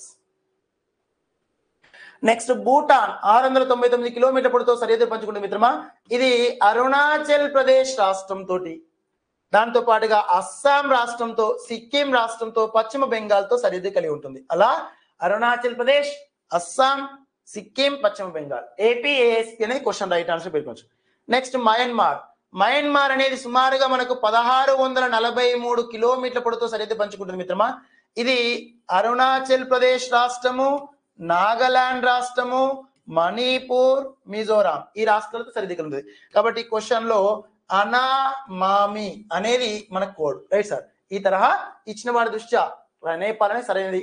ఇక్కడ సుబ్బు, సుబ్బు అనేది కోడ్ గుర్తుపెట్టుకోండి, సుబ్బు, రైట్ సార్. సో కొంచెం కోడ్ క్రియేట్ చేసుకునే ప్రయత్నం చేయండి మిత్రమా. సార్ క్లియర్ కదా సార్? కొంచెం మాట్లాడండి, రైట్ సార్. మీరు మాట్లాడుతూ స్టార్ట్ చేస్తూ ఉంటే మనం యాక్టివ్గా ఉంటాం అనమాట. ఏమైనా ఇబ్బంది అయితే చెప్పండి, రైట్ మిత్రమా. నెక్స్ట్, మీ వేసవి సెలవుల్లో మీరు కవరత్తిని సందర్శించాలనుకుంటే మీరు భారతదేశంలో ఏ కేంద్ర పాలిత ప్రాంతానికి వెళ్తారు? ఇది చెప్పాలి answer, right sir. So give the answer please. 4th question, తొందరగా స్పీడ్గా ముందుకెళ్ళ మిత్రమా. ఇప్పటికి హాఫ్ అన్ అవర్ అయిపోయింది, రైట్ సార్. ఇక్కడ గమనించాలి మిత్రమా, మనకి పాండిచ్చేరి లేదా పుదుచ్చేరి అనేది ప్రధానంగా గమనించినట్లయితే, పాండిచ్చేరి లేదా పుదుచ్చేరి అనే ప్రాంతాన్ని ఒకసారి గమనించినట్లయితే, ఇగో ఈ పాండిచ్చేరి, పుదుచ్చేరి, అండమాన్ నికోబార్ దీవులు, లక్షద్వీపులు, దామన్ డయ్యు, దాద్రా నగర్ హవేలీ ఏదైతుందో ఇందులో మన పాఠ్యాంశం చూసినట్లయితే మిత్రమా, ఈ కేరళ రాష్ట్రంలో ఉన్నటువంటి కొంతవరకు, కేరళ రాష్ట్రంలో ఉన్నటువంటి మాహే అనే ప్రాంతం, కేరళ రాష్ట్రంలో ఉన్న మాహే, తమిళనాడు రాష్ట్రంలో ఉన్న కరైకెల్, పుదుచ్చేరి అనే ప్రాంతం, మన యొక్క ఆంధ్రప్రదేశ్ రాష్ట్రంలో ఉన్న యానాం ప్రాంతం, ఈ మూడింటిని కలిపి మనకి పాండిచ్చేరి అని పేర్కొన్నారు. ఈ పాండిచ్చేరికి ప్రధానంగా పుదుచ్చేరి అనే రాజధానిగా పిలువబడుతుంది. నెక్స్ట్ అండమాన్ నికోబార్ దీవులు మనకి ఇక్కడ కనిపిస్తున్నవి అండమాన్ నికోబార్ దీవులు. ఈ అండమాన్ నికోబార్ దీవులు అనేవి మనకి కేంద్ర పాలిత ప్రాంతాల్లో ఒక భాగంగా పేర్కొన్నాం. ఇది ప్రధానంగా మయన్మార్ దేశానికి సంయుక్తంగా ఉంటుంది, మయన్మార్ దేశానికి సమీపంలో ఉంటుంది అండమాన్ నికోబార్ దీవులు, రైట్ సార్. అందుకే ఇక్కడ మయన్మార్ కి మన యొక్క భారతదేశానికి మధ్య కోకో ఛానల్ ఉంటుంది, కోకో ఛానల్, కోకో ఛానల్ అనేది సరిహద్దుగా విస్తరించి ఉంటుంది, right sir, Coco channel.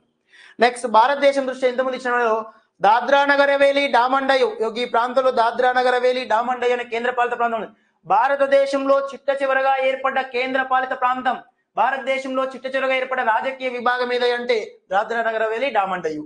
Remaining అదే మాదిరి ఇక్కడ లక్షద్వీపులు ఉన్నవి, లక్షద్వీపుల యొక్క రాజధాని కవరత్తి. ఈ లక్షద్వీపులు భారతదేశంలో అతి చిన్న కేంద్ర పాలిత ప్రాంతం, అత్యధిక అక్షరాస్యత శాతాన్ని కలిగి ఉన్నది.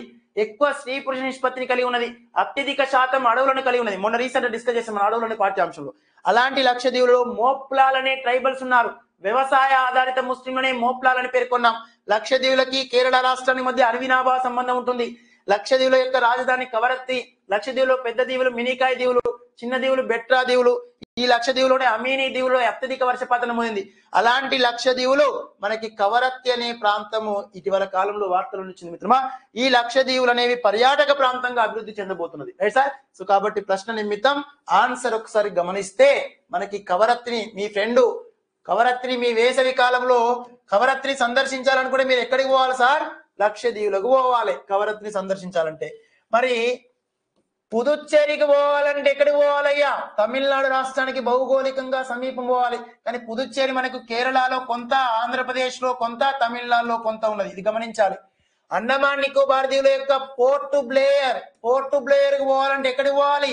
అండమాన్ నికోబార్ దీవులకు పోవాలి పోర్ట్ బ్లేయర్ కు పోవాలంటే. దాద్రా నగర్ హవేలీ డామన్ డయ్యూ అనేటువంటి ప్రాంతం, డామన్ డయ్యూ అనే ప్రాంతం పోవాలంటే ఈ ప్రాంతానికి పోవాలి, right sir. Yes, question right answer. So third option is question right answer. Yes మిత్రమా. Next question.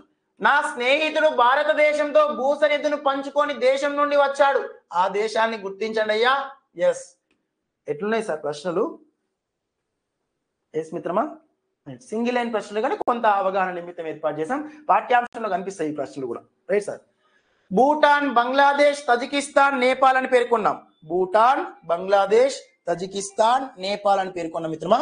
ఇక్కడ ఈ నా స్నేహితుడు భారతదేశంతో భూసరిహద్దును పంచుకునేటువంటి దేశం నుండి వచ్చాడు. భారతదేశంతో భూసరిహద్దును పంచుకునే దేశాలు ఏమున్నాయో ఒకసారి గమనించండి.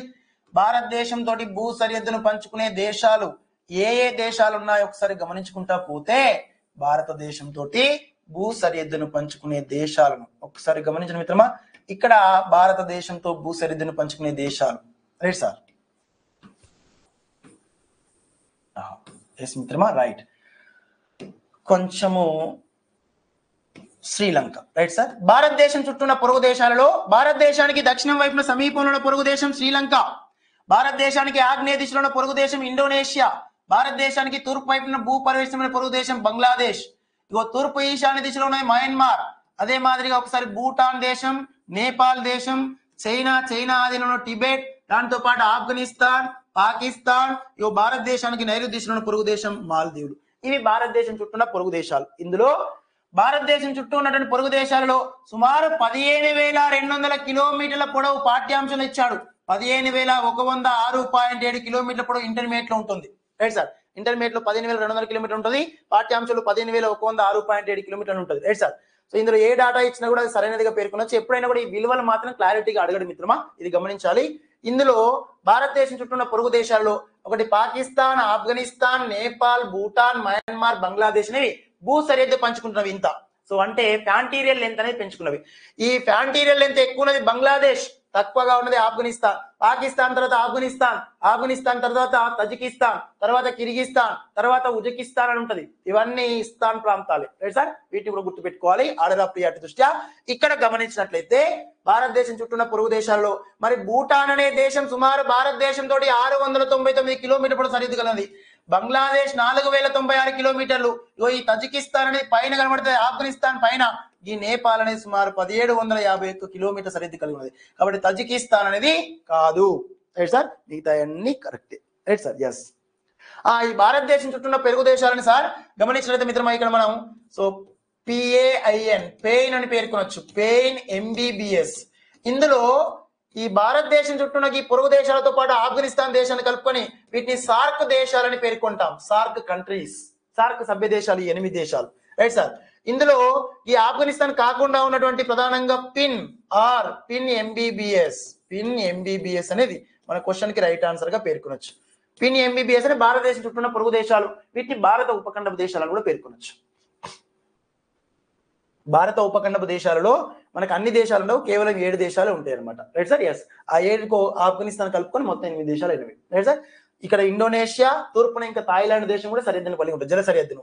ఇలా భూ సరిహద్దులు కలిగినవి జల సరిహద్దును మాల్దీవులు, శ్రీలంక, ఇండోనేషియా, థాయిలాండ్ అనే జల సరిహద్దులు కలిగి ఉంటుంది. కాబట్టి question right answer Tajikistan question right answer గా పేర్కొనొచ్చు. ఎస్ మిత్రమా, రైట్.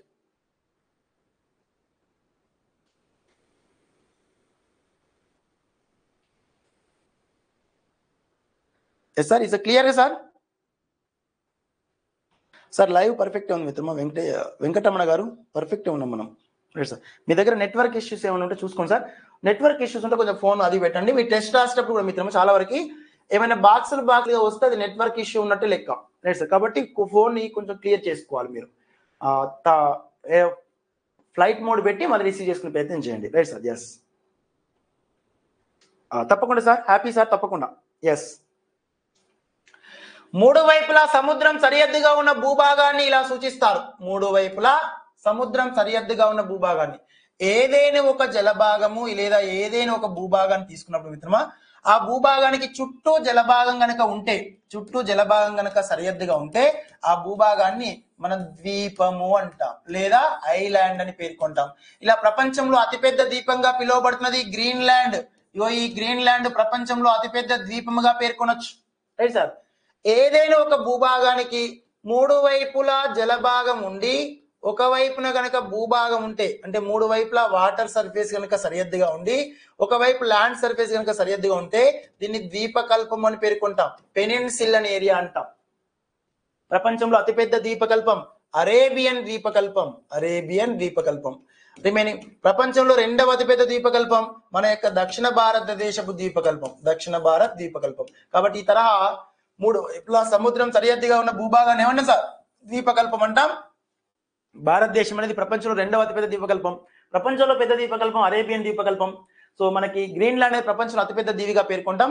ఇక్కడ రెండు లేదా అంతకంటే ఎక్కువ దీవుల యొక్క సమూహం ఉంటే, రెండు కంటే ఎక్కువ ద్వీపముల యొక్క సమూహం, రెండు కంటే ఎక్కువ మొత్తంలో దీవుల యొక్క సమూహం కనుక ఉంటే group of islands called as. So ప్రధానంగా గమనించినట్లయితే ఇక్కడ సో ఎక్కువ మొత్తం రెండు కంటే అత్యధిక మొత్తంలో ఎక్కువ దీవులు కలిగిన దాన్ని ఆర్చిపెలాగో అంటాం. ఆర్చిపెలాగో. ఆర్చిపెలాగో అంటే ఏంటి మిత్రమా? రెండు కంటే ఎక్కువ దీవుల యొక్క సమూహాన్ని ఆర్చిపెలాగో అనే పేరుతో పిలుస్తారు. Yes sir, right.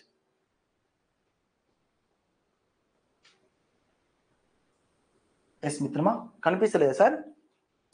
ఓకే మిత్రమా, రైట్.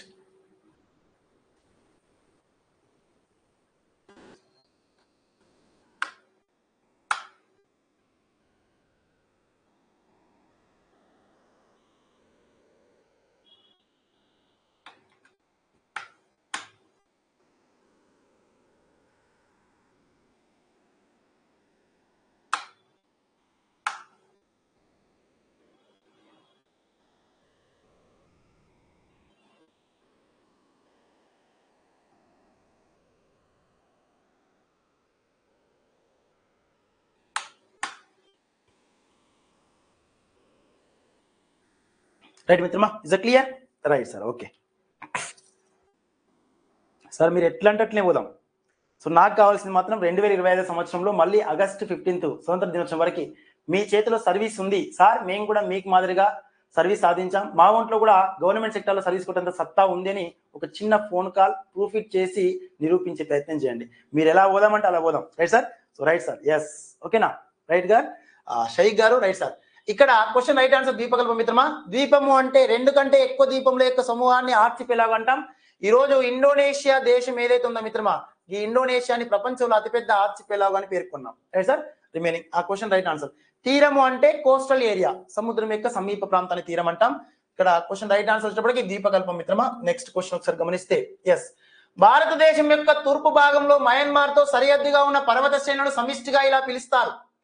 హిమాచల్, పూర్వాంచల్, ఉత్తరాఖండ్, పైవన్నీ ఏవి కావన్నాడు. ఇక్కడ గమనించాలి మిత్రమా, హిమాలయ పర్వతాలని మూడు రకాలుగా పేర్కొన్నాం. ఆ హిమాలయ పర్వతాలలో ప్రధానంగా గమనించినట్లయితే ఇట్లా ఎస్పెషల్లీ మనకి ధనస్సు ఆకారంలో కనిపిస్తాయి హిమాలయ పర్వతాలు భారతదేశానికి ఉత్తరం వైపున. మన భారతదేశం యొక్క భూభాగం ఇలా ఉన్నప్పుడు ఇగో ఈ భారతదేశ భూభాగానికి ఉత్తరం వైపు ఉన్నటువంటి హిమాలయ పర్వత ప్రాంతాలలో ఎస్ ఒక్కసారి గమనించినట్లయితే ఎస్ మిత్రమా, ఈ ప్రాంతాలను ఒకసారి గమనిస్తే హిమాలయ పర్వత ప్రాంతాలు అనేవి ఈ విధంగా విస్తరించుంటే దీనికి రైట్ మిత్రమా. పైన ఉత్తరం వైపు కొన్ని హిమాలయ పర్వతాలు ఉన్నాయి. అందులో మూడు వరుసలు కనబడతాయి కదా సార్. ఇగో ఎత్తు ఎక్కువగా ఉన్న హిమాలయ పర్వతాల యొక్క వరుసని హిమాద్రి పర్వత శ్రేణి అని పేర్కొన్నాం. హిమాద్రి పర్వత శ్రేణికి దక్షిణ వైపున కొంచెం తక్కువ ఎత్తున కలిగిన మరొక ప్రధానమైన పర్వత శ్రేణి ఉన్నది. ఆ ప్రధానమైన పర్వత శ్రేణిని హిమాచల్ పర్వత శ్రేణి అని పేర్కొన్నాం. దీన్ని హిమాచల్ అన్నాం. ఈ హిమాచల్ పర్వత శ్రేణికి ఇంకా దక్షిణ వైపున ఇంకొంచెం తక్కువ ఎత్తున కలిగిన మరో ప్రధానమైన పర్వత శ్రేణి ఉన్నది. దీన్ని శివాలిక్ పర్వత శ్రేణి అన్నాం. ఈ మూడింటిని కలిపి మధ్య హిమాలయాలు అనే పేరుతో పిలుస్తారు. Right sir. ఈ 3 హిమాలయాలకు ఉత్తరం వైపున మరో ప్రధానమైనటువంటి ఎత్తుగా చిన్న చిన్న పర్వత శ్రేణులు ఉన్నవి. ఇందులో అక్కడక్కడ జస్కర్ పర్వత శ్రేణి, కారకోరం పర్వత శ్రేణి, టీన్షాన్ పర్వత శ్రేణి, సాల్తోరా పర్వత శ్రేణి, హిందూకుష్ పర్వత శ్రేణి, ఇందూరాజ్ పర్వత శ్రేణి. ఇలా హిమాద్రి శ్రేణికి ఉత్తరం వైపున ఉన్న ఈ అన్ని హిమాలయ పర్వతాల యొక్క చిన్న చిన్న శ్రేణులు అన్నిటినీ కలిపి వీటిని మనం ట్రాన్స్ హిమాలయాలని పేర్కొన్నాం. ట్రాన్స్ హిమాలయాలు. నేను ఇక్కడ ఇంతకుముందు ఒక క్వశ్చన్ వచ్చింది, నిన్న వచ్చిన క్వశ్చన్ లో వాళ్ళు ఆల్మోస్ట్ కొంతవరకు మిస్టేక్ ఉందని చెప్పేసి ప్రస్తావన చేశారు. హిమాలయ పర్వతాల లోపల మనకి హిమాలయ పర్వతాలను దక్షిణం వైపు తిరిగి జడపిన్ను మాదిరి ఆకారంలో, మనకు పక్క పిన్ను పెడతారు కదా చెల్లెళ్ళు, జడలో పెడతారు కదా, ఆ జడలో పెట్టేటువంటి పిన్ను మాదిరి ఆకారం లోపల దక్షిణం వైపు తిరిగి మన భారతదేశానికి తూర్పు వైపున కొన్ని ప్రధానమైనటువంటి పర్వతాల వరుసలు ఉన్నవి. ఈ తూర్పు వైపున ఈ ప్రధానమైన పర్వతాల వరుసలు ఏవైతే ఉన్నాయో ఈ పర్వతాల యొక్క వరుసలని మనం తూర్పు అంచల్ పూర్వాంచల్ పర్వతాలు అన్నాం. ఇవి ఎక్కువ వర్షపాతం, ఎక్కువ జీవ వైవిధ్యం కలిగి ఉన్న ప్రాంతాలు. ఈ పూర్వాంచల్ పర్వతాలు అరకనియోమా పర్వతాలుగా మనకు మయన్మార్ దేశంలో పిలువబడుతున్నవి. మయన్మార్ దేశంలో వీటిని అరకన్ యోమా పర్వతాలు అని పేర్కొంటున్నాం. అరకన్ యోమా పర్వతాలు. ఇక్కడ ఈ పూర్వాంచల్ పర్వతాలని ప్రధానంగా అరుణాచల్ ప్రదేశ్ రాష్ట్రంలో పాట్బాయ్ గమ్ కొండలని, మిష్మి కొండలని, డాప్లా కొండలని, అరుణాచల్ ప్రదేశ్ రాష్ట్రంలో నాగాలాండ్ లో నాగా కొండలు, మణిపూర్ లో అయితే ప్రధానంగా లూషాయి కొండలని, మిజోరాం రాష్ట్రంలో లూషాయి కొండలని, మణిపూర్ లో మణిపూర్ కొండలని, మేఘాలయలో గారో కాశీ జయంతియా కొండలని, అస్సాంలో కచార్ కొండలనే పేరుతో ఇలాంటి పేరుతో పిలుస్తున్నాం. ఈ విధంగా స్థానిక నామాలకి తూర్పు వైపున తూర్పు హిమాలయాలను పేర్కొన్నాం. ఇచ్చిన వారి దృష్టిగా గమనిస్తే భారతదేశం యొక్క తూర్పు భాగంలో మయన్మార్ తో సరిహద్దుగా ఉన్న పర్వత శ్రేణులు, ఈ మయన్మార్ తో సరిహద్దుగా ఉన్న పర్వత శ్రేణులు అన్ని కూడా తూర్పు హిమాలయాలే. కాబట్టి తూర్పు హిమాలయాన్ని పూర్వాంచల్ పర్వతాలు అన్నాం. ఈ తూర్పు హిమాలయాల్లో అత్యంత ఎత్తైన పర్వత శిఖరం సారమతి అనేది ఎత్తైన పర్వత శిఖరం ఉంటుంది. సారమతి, రైట్ సార్. సారమతి ఎత్తైన పర్వత శిఖరంగా కనిపిస్తుంది. Right sir. ఎస్. జడపిన్ను ఆకారంలో లేదా యూ షేప్, రెండు కూడా జడపిన్ను ఆకారం లేదా యూ షేప్ అని పేర్కొంటాం మిత్రమా. ఎస్. కాకపోతే వీటి యొక్క ఆకారం ఇప్పుడు హిమాలయ పర్వతాలు ఎలా ఉన్నాయి, మనకి ఇలా పైనుంచి వచ్చి ఇలా కింద దాకా ఉన్నాయి కదా, రైట్ సార్. సో కాబట్టి వీటి యొక్క ఆకారాన్ని పరిగణ తీసుకుంటే ఈ తరహాలో వచ్చి ఈ తరహాలో కనిపిస్తున్నాయి. ఎస్ మిత్రమా, రైట్. కాబట్టి వీటిని మనం ఒకసారి గమనిస్తే ఇలా జడపిన్ను దీని యొక్క ఆకారాన్ని ఏమన్నా సార్ హిమాలయ పర్వతాల యొక్క మొత్తం ఆకారం భారతదేశం ఉత్తరం వైపు ఒక ధనస్సు ఆకారం లేదా కొడవలి ఆకారంలో కనిపిస్తున్నాయి అనమాట. Yes sir, right. Next question. గోవాకు దక్షిణంగా ఉన్న పశ్చిమ తీర ప్రాంతాన్ని ఇలా సూచిస్తారు. ఆన్సర్ గుర్తించండి అయ్యా. గోవాకి దక్షిణంగా ఉన్న పశ్చిమ తీర ప్రాంతం. ఎస్ మిత్రమా, రైట్.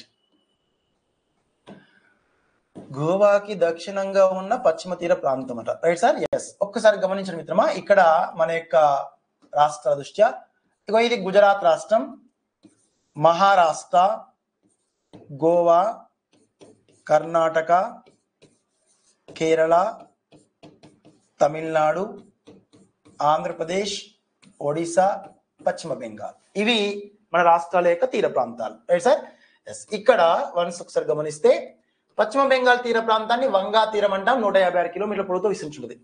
ఒడిశా రాష్ట్రం యొక్క తీర ప్రాంతాన్ని ఉత్కల్ తీరం అని పేర్కొంటాం. దీన్ని ఉత్కల్ తీర ప్రాంతాన్ని ఇటీవల కాలంలో మనం అబ్దుల్ కలాం తీర ప్రాంతం అనే పేరుతో ప్రతిపాదించాం. అబ్దుల్ కలాం యొక్క గౌరవార్థం 2వ వర్ధంతిని పురస్కరించుకుని. ఆంధ్రప్రదేశ్ రాష్ట్రం యొక్క తీర ప్రాంతాన్ని సర్కార్ తీరం అన్నాం, కోస్తా తీరం అన్నాం, గోల్కొండ తీరం అని పేర్కొన్నాం. ఇది 974 కిలోమీటర్లు ఉంటుంది. తమిళనాడు రాష్ట్రం యొక్క తీర ప్రాంతం మనకు 3 సముద్రాలతో తీరరేఖను కలిగి ఉంటుంది. ఇటువైపు అరేబియా సముద్రం, ఇండియన్ ఓషన్, దాంతో పాటుగా బే ఆఫ్ బెంగాల్, ఈ 3 సముద్రాలతో తీరరేఖను కలిగిన ఈ తమిళనాడు రాష్ట్రం యొక్క తీర ప్రాంతాన్ని కోరమండల్ తీరరేఖ, కోరమండల్ తీర ప్రాంతం అని పేర్కొంటాం. కోరమండల్ కోస్టల్ ఏరియాగా పేర్కొంటాం. కేరళ రాష్ట్రం యొక్క తీర ప్రాంతాన్ని మలబార్ తీరం అని పేర్కొంటాం. మలబార్ తీరం. కర్ణాటక తీర ప్రాంతాన్ని కెనరా తీరం అంటాం. గోవా, మహారాష్ట్రాల యొక్క తీర ప్రాంతాన్ని కొంకన్ తీరం అంటాం. గమనించాలి, గోవా, మహారాష్ట్ర రెండింటిది. గుజరాత్ రాష్ట్రం యొక్క తీర ప్రాంతాన్ని కాన్లా తీరం అని పేర్కొంటాం. గుజరాత్ రాష్ట్రం సుమారు 1214 కిలోమీటర్ల పొడవుతో విస్తరించి ఉంటుంది మిత్రమా.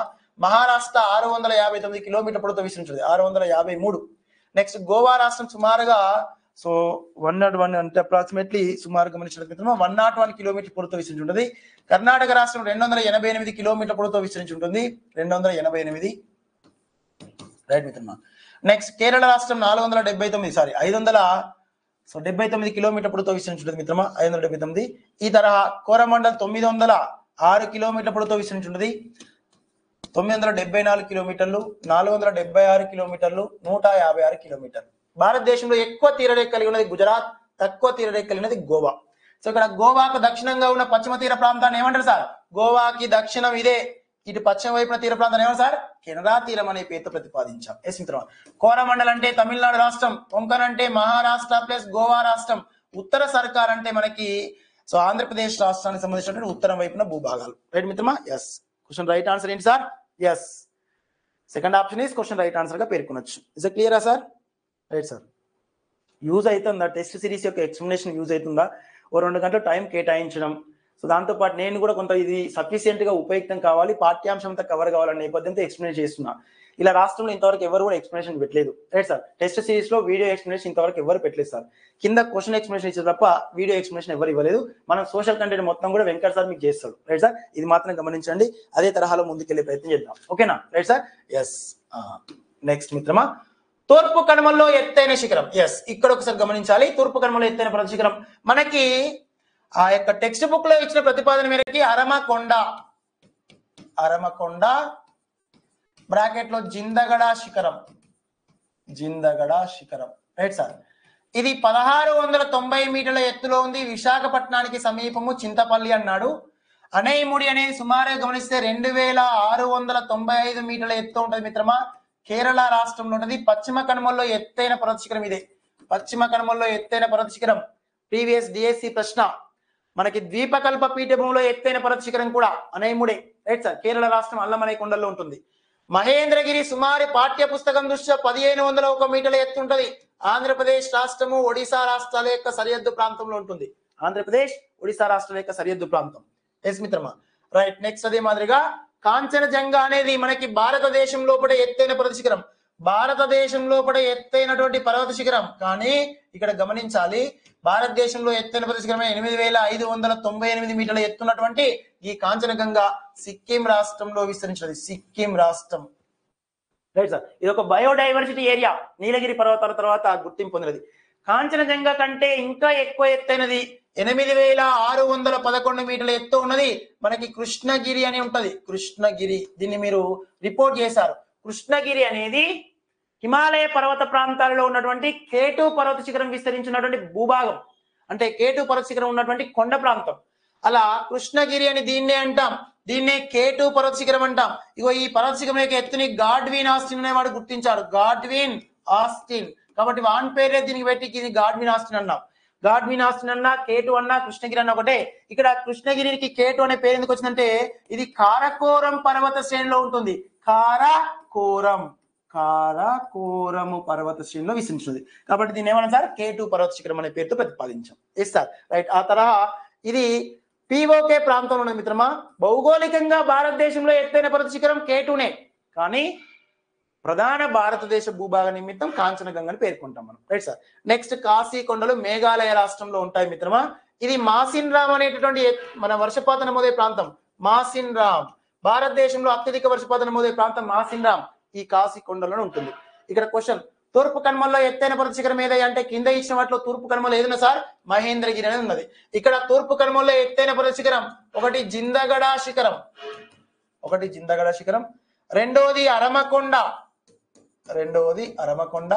మూడవది మహేంద్రగిరి. ఇవి ప్రధానంగా మనకు ఉన్నటువంటి టెక్స్ట్ బుక్ దృష్ట్యా ఆంధ్రప్రదేశ్ రాష్ట్రం యొక్క భౌగోళిక ప్రాధాన్యతను ఆధారంగా చేసుకుని జియోలాజికల్ సర్వే వారు ఇచ్చిన ప్రతిపాదనలు. జిందగడ శిఖరం అనేది 1690 మీటర్ల ఎత్తు ఉంటుంది. ఇది చింతపల్లికి సమీపం విశాఖపట్నం. అరమకొండ అనేది 1680 మీటర్ల ఎత్తు ఉంటుంది. దీనికి ఎన్ని సమీపం ఉంటుంది? విశాఖపట్నమే. మహేంద్రగిరి 1501 మీటర్ల ఎత్తు ఉంటుంది. ఏపీ ఒడిశా రాష్ట్రాల యొక్క సరిహద్దులో ఉంటుంది. Right sir. Is it clear? కాబట్టి క్వశ్చన్ రైట్ ఆన్సర్ ఏంటి మిత్రమా?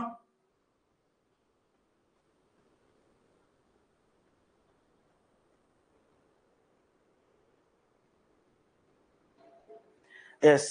ఫాతిమా మహమ్మద్ గారు ఒక్కసారి ఏంటో చెప్పండి మిత్రమా. So what is this?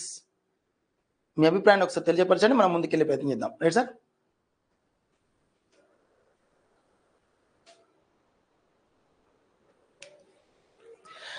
So ఇక్కడ షైక్ గారు మనకి క్వశ్చన్ అడిగేటప్పుడు 1972 సిమ్లా ఒప్పందానికంటే ముందు 1962 నుంచి మొదలుకుంటే 65లో ఒక యుద్ధం జరుగుతుంది భారతదేశానికి. సో మనకి 1947లో ఒక యుద్ధం, 65లో ఒక యుద్ధం జరుగుతుంది కదా భారత్కి పాకిస్తాన్ మధ్య. పాక్ ఆక్యుపై చేసుకున్న ఆ భూభాగంలో ఉన్నది కాబట్టి అప్పటిదాకా వాళ్ళు అది మాదే అని చెప్పేసి పేర్కొన్నారు. తదుపరి 1972 సిమ్లా ఒప్పందం అనంతరం ఈ యొక్క పర్వత శిఖరం ఏదైతుందో K2 పర్వత శిఖరం మన భారతదేశ ఆధీనంలోకి వచ్చింది. అప్పటిదాకా కాంచనజంగా భారతదేశంలో ఎత్తైన పర్వత శిఖరం అన్నాం. అందుకే కొన్ని టెక్స్ట్ బుక్లలో భారతదేశంలో ఎత్తైన పర్వత శిఖరం అంటే ఇక్కడ K2 పర్వత శిఖరం అని పేర్కొంటాం. ప్రధాన భారతదేశ భూభాగ రీత్యా రిమైనింగ్ కంప్లీట్ గా గమనిస్తే భౌగోళికంగా చూసినట్లయితే మనకి కృష్ణగిరి లేదా K2 అనేది భౌగోళికంగా భారతదేశం ఎత్తైన పర్వత శిఖరం. ఒక రెండు ఇచ్చినప్పుడు మాత్రం రైట్ ఆన్సర్ ఏది గుర్తించాలి సార్ అంటే అక్కడ ఇచ్చిన ప్రతిపాదన భారతదేశంలో అత్యంత ఎత్తైన పర్వత శిఖరం ప్రధాన భూభాగ రీత్యా అన్నప్పుడు కాంచనగంగా ప్రధాన భూభాగం అన్నప్పుడు, భౌగోళికంగా భారతదేశంలో ఎత్తైన పర్వత శిఖరం ఏదంటే కాంచనగంగా మన యొక్క K2 పర్వత శిఖరం. ఈ రెండు ప్రతిపాదన మాత్రం మర్చిపోద్దు. Yes sir right. Yes previous ప్రశ్న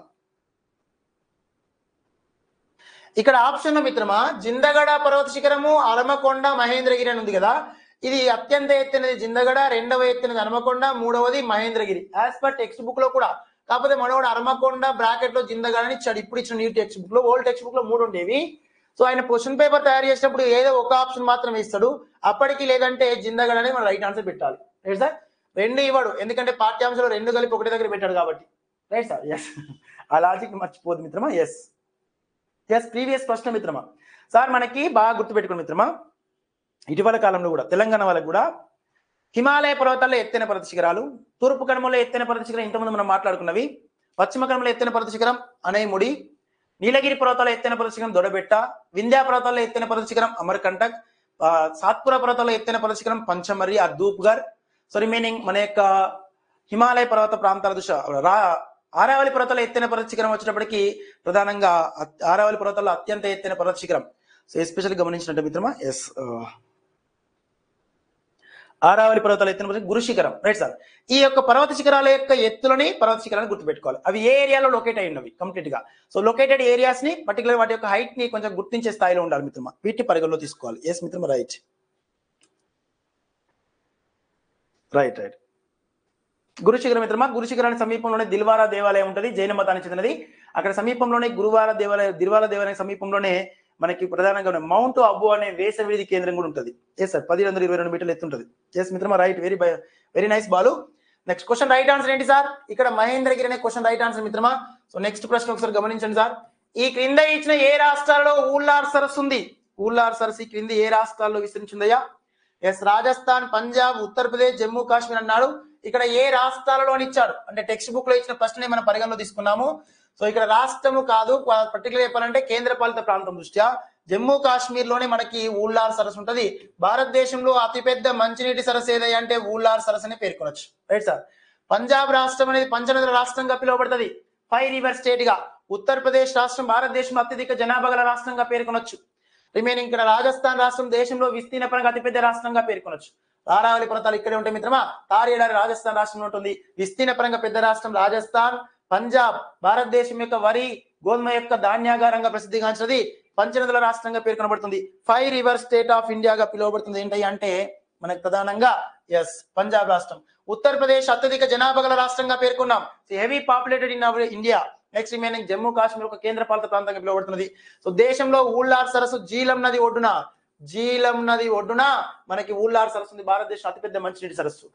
ఈ జీలం నది ప్రధానంగా గమనించినట్లయితే మిత్రమా సింధు నది యొక్క ప్రధాన ఉపనది. జమ్మూ కాశ్మీర్ లోని వెరీ నాగ్ అనేటటువంటి కనుమ వద్ద జన్మిస్తుంది. వెరీ నాగ్. ఈ జీలం నది పైనే తుల్బుల్ ప్రాజెక్టులు ఉంటవి. మళ్ళీ నెక్స్ట్ మనం డిస్కస్ చేద్దాం. తుల్బుల్ ప్రాజెక్ట్ ఉంటది, యూరీ డ్యామ్ ఉంటది, రసూల్ డ్యామ్ కూడా విస్తరించుంటది. యూరీ డ్యామ్, రసూల్ డ్యామ్ అదే మాదిరిగా గమనిస్తే తుల్బుల్ ప్రాజెక్ట్ అనేవి ఇక్కడ విస్తరించుంటాయి. ఎస్ మిత్రమా రైట్.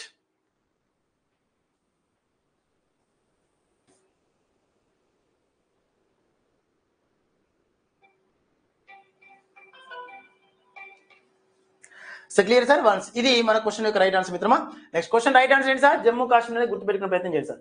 సాంబార్ సరస్సు ఎస్ మిత్రం ఒక్కసారి గమనించాలి మీరు. ఇటీవల కాలంలో నిన్న రీసెంట్ సార్ కూడా చెప్పాడు. Right sir. భారతదేశంలో ఉన్న సరస్సును ఒకసారి గమనించి ఆన్సర్ గుర్తిస్తే నాకు వీటికి ఆన్సర్ పెట్టండి సార్. సో ఏబీసీలు నేను పెడతాను, మీరు ఆన్సర్ గుర్తించే ప్రయత్నం చేయండి నాకు ఫస్ట్ ఆఫ్ ఆల్. ఎస్ మిత్రమా రైట్. ఒకటి సాంబార్ సరస్సు. నెక్స్ట్ అదే తరహాలోనే రెండవది వెంబనాడు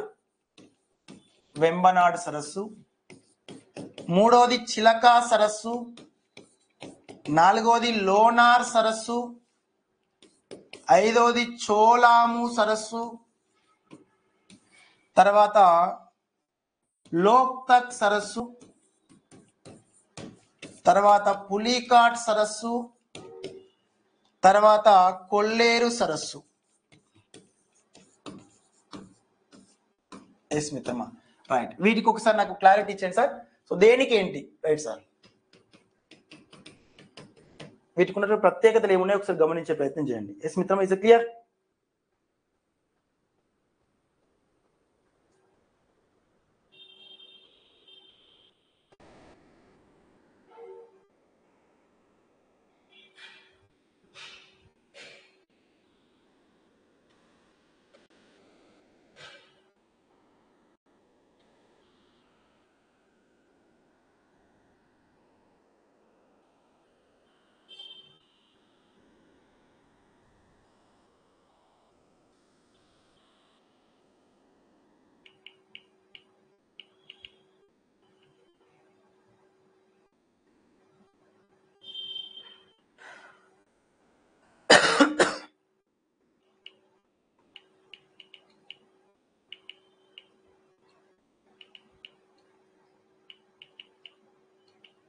రైట్ సార్. ఈ ఏరియాస్ నుంచి ఒక ప్రశ్న వస్తుంది సార్. అంటే ముఖ్యంగా మన తెలంగాణ ఆంధ్రప్రదేశ్ రాష్ట్రం యొక్క ముఖ్య ఉద్దేశాన్ని పరిగణించుకుని, right sir? Yes.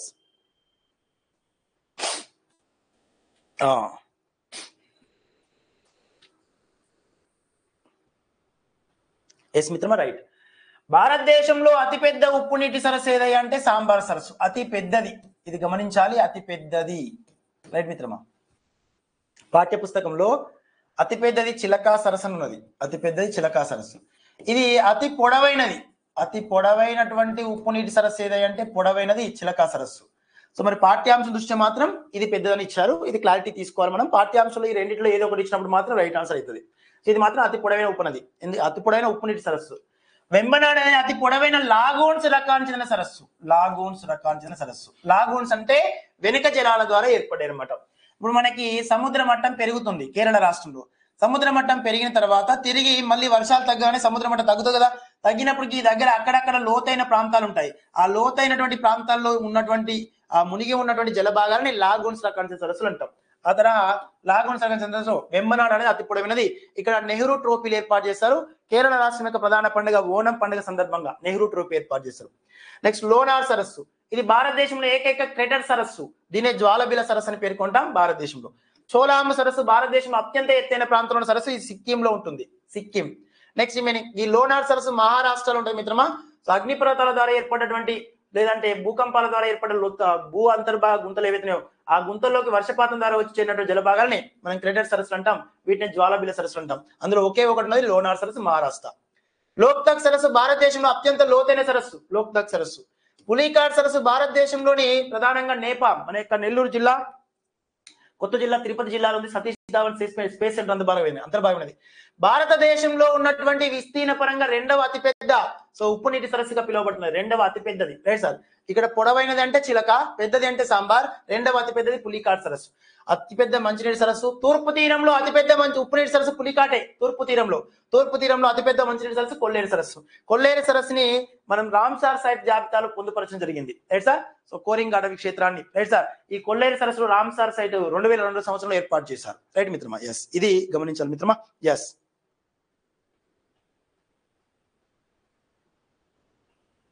Ashtamudi, Vembanad రెండు సరస్సులు కూడా కేరళ రాష్ట్రంలో ఉంటవి. అష్టముడి, వెంబనాడు.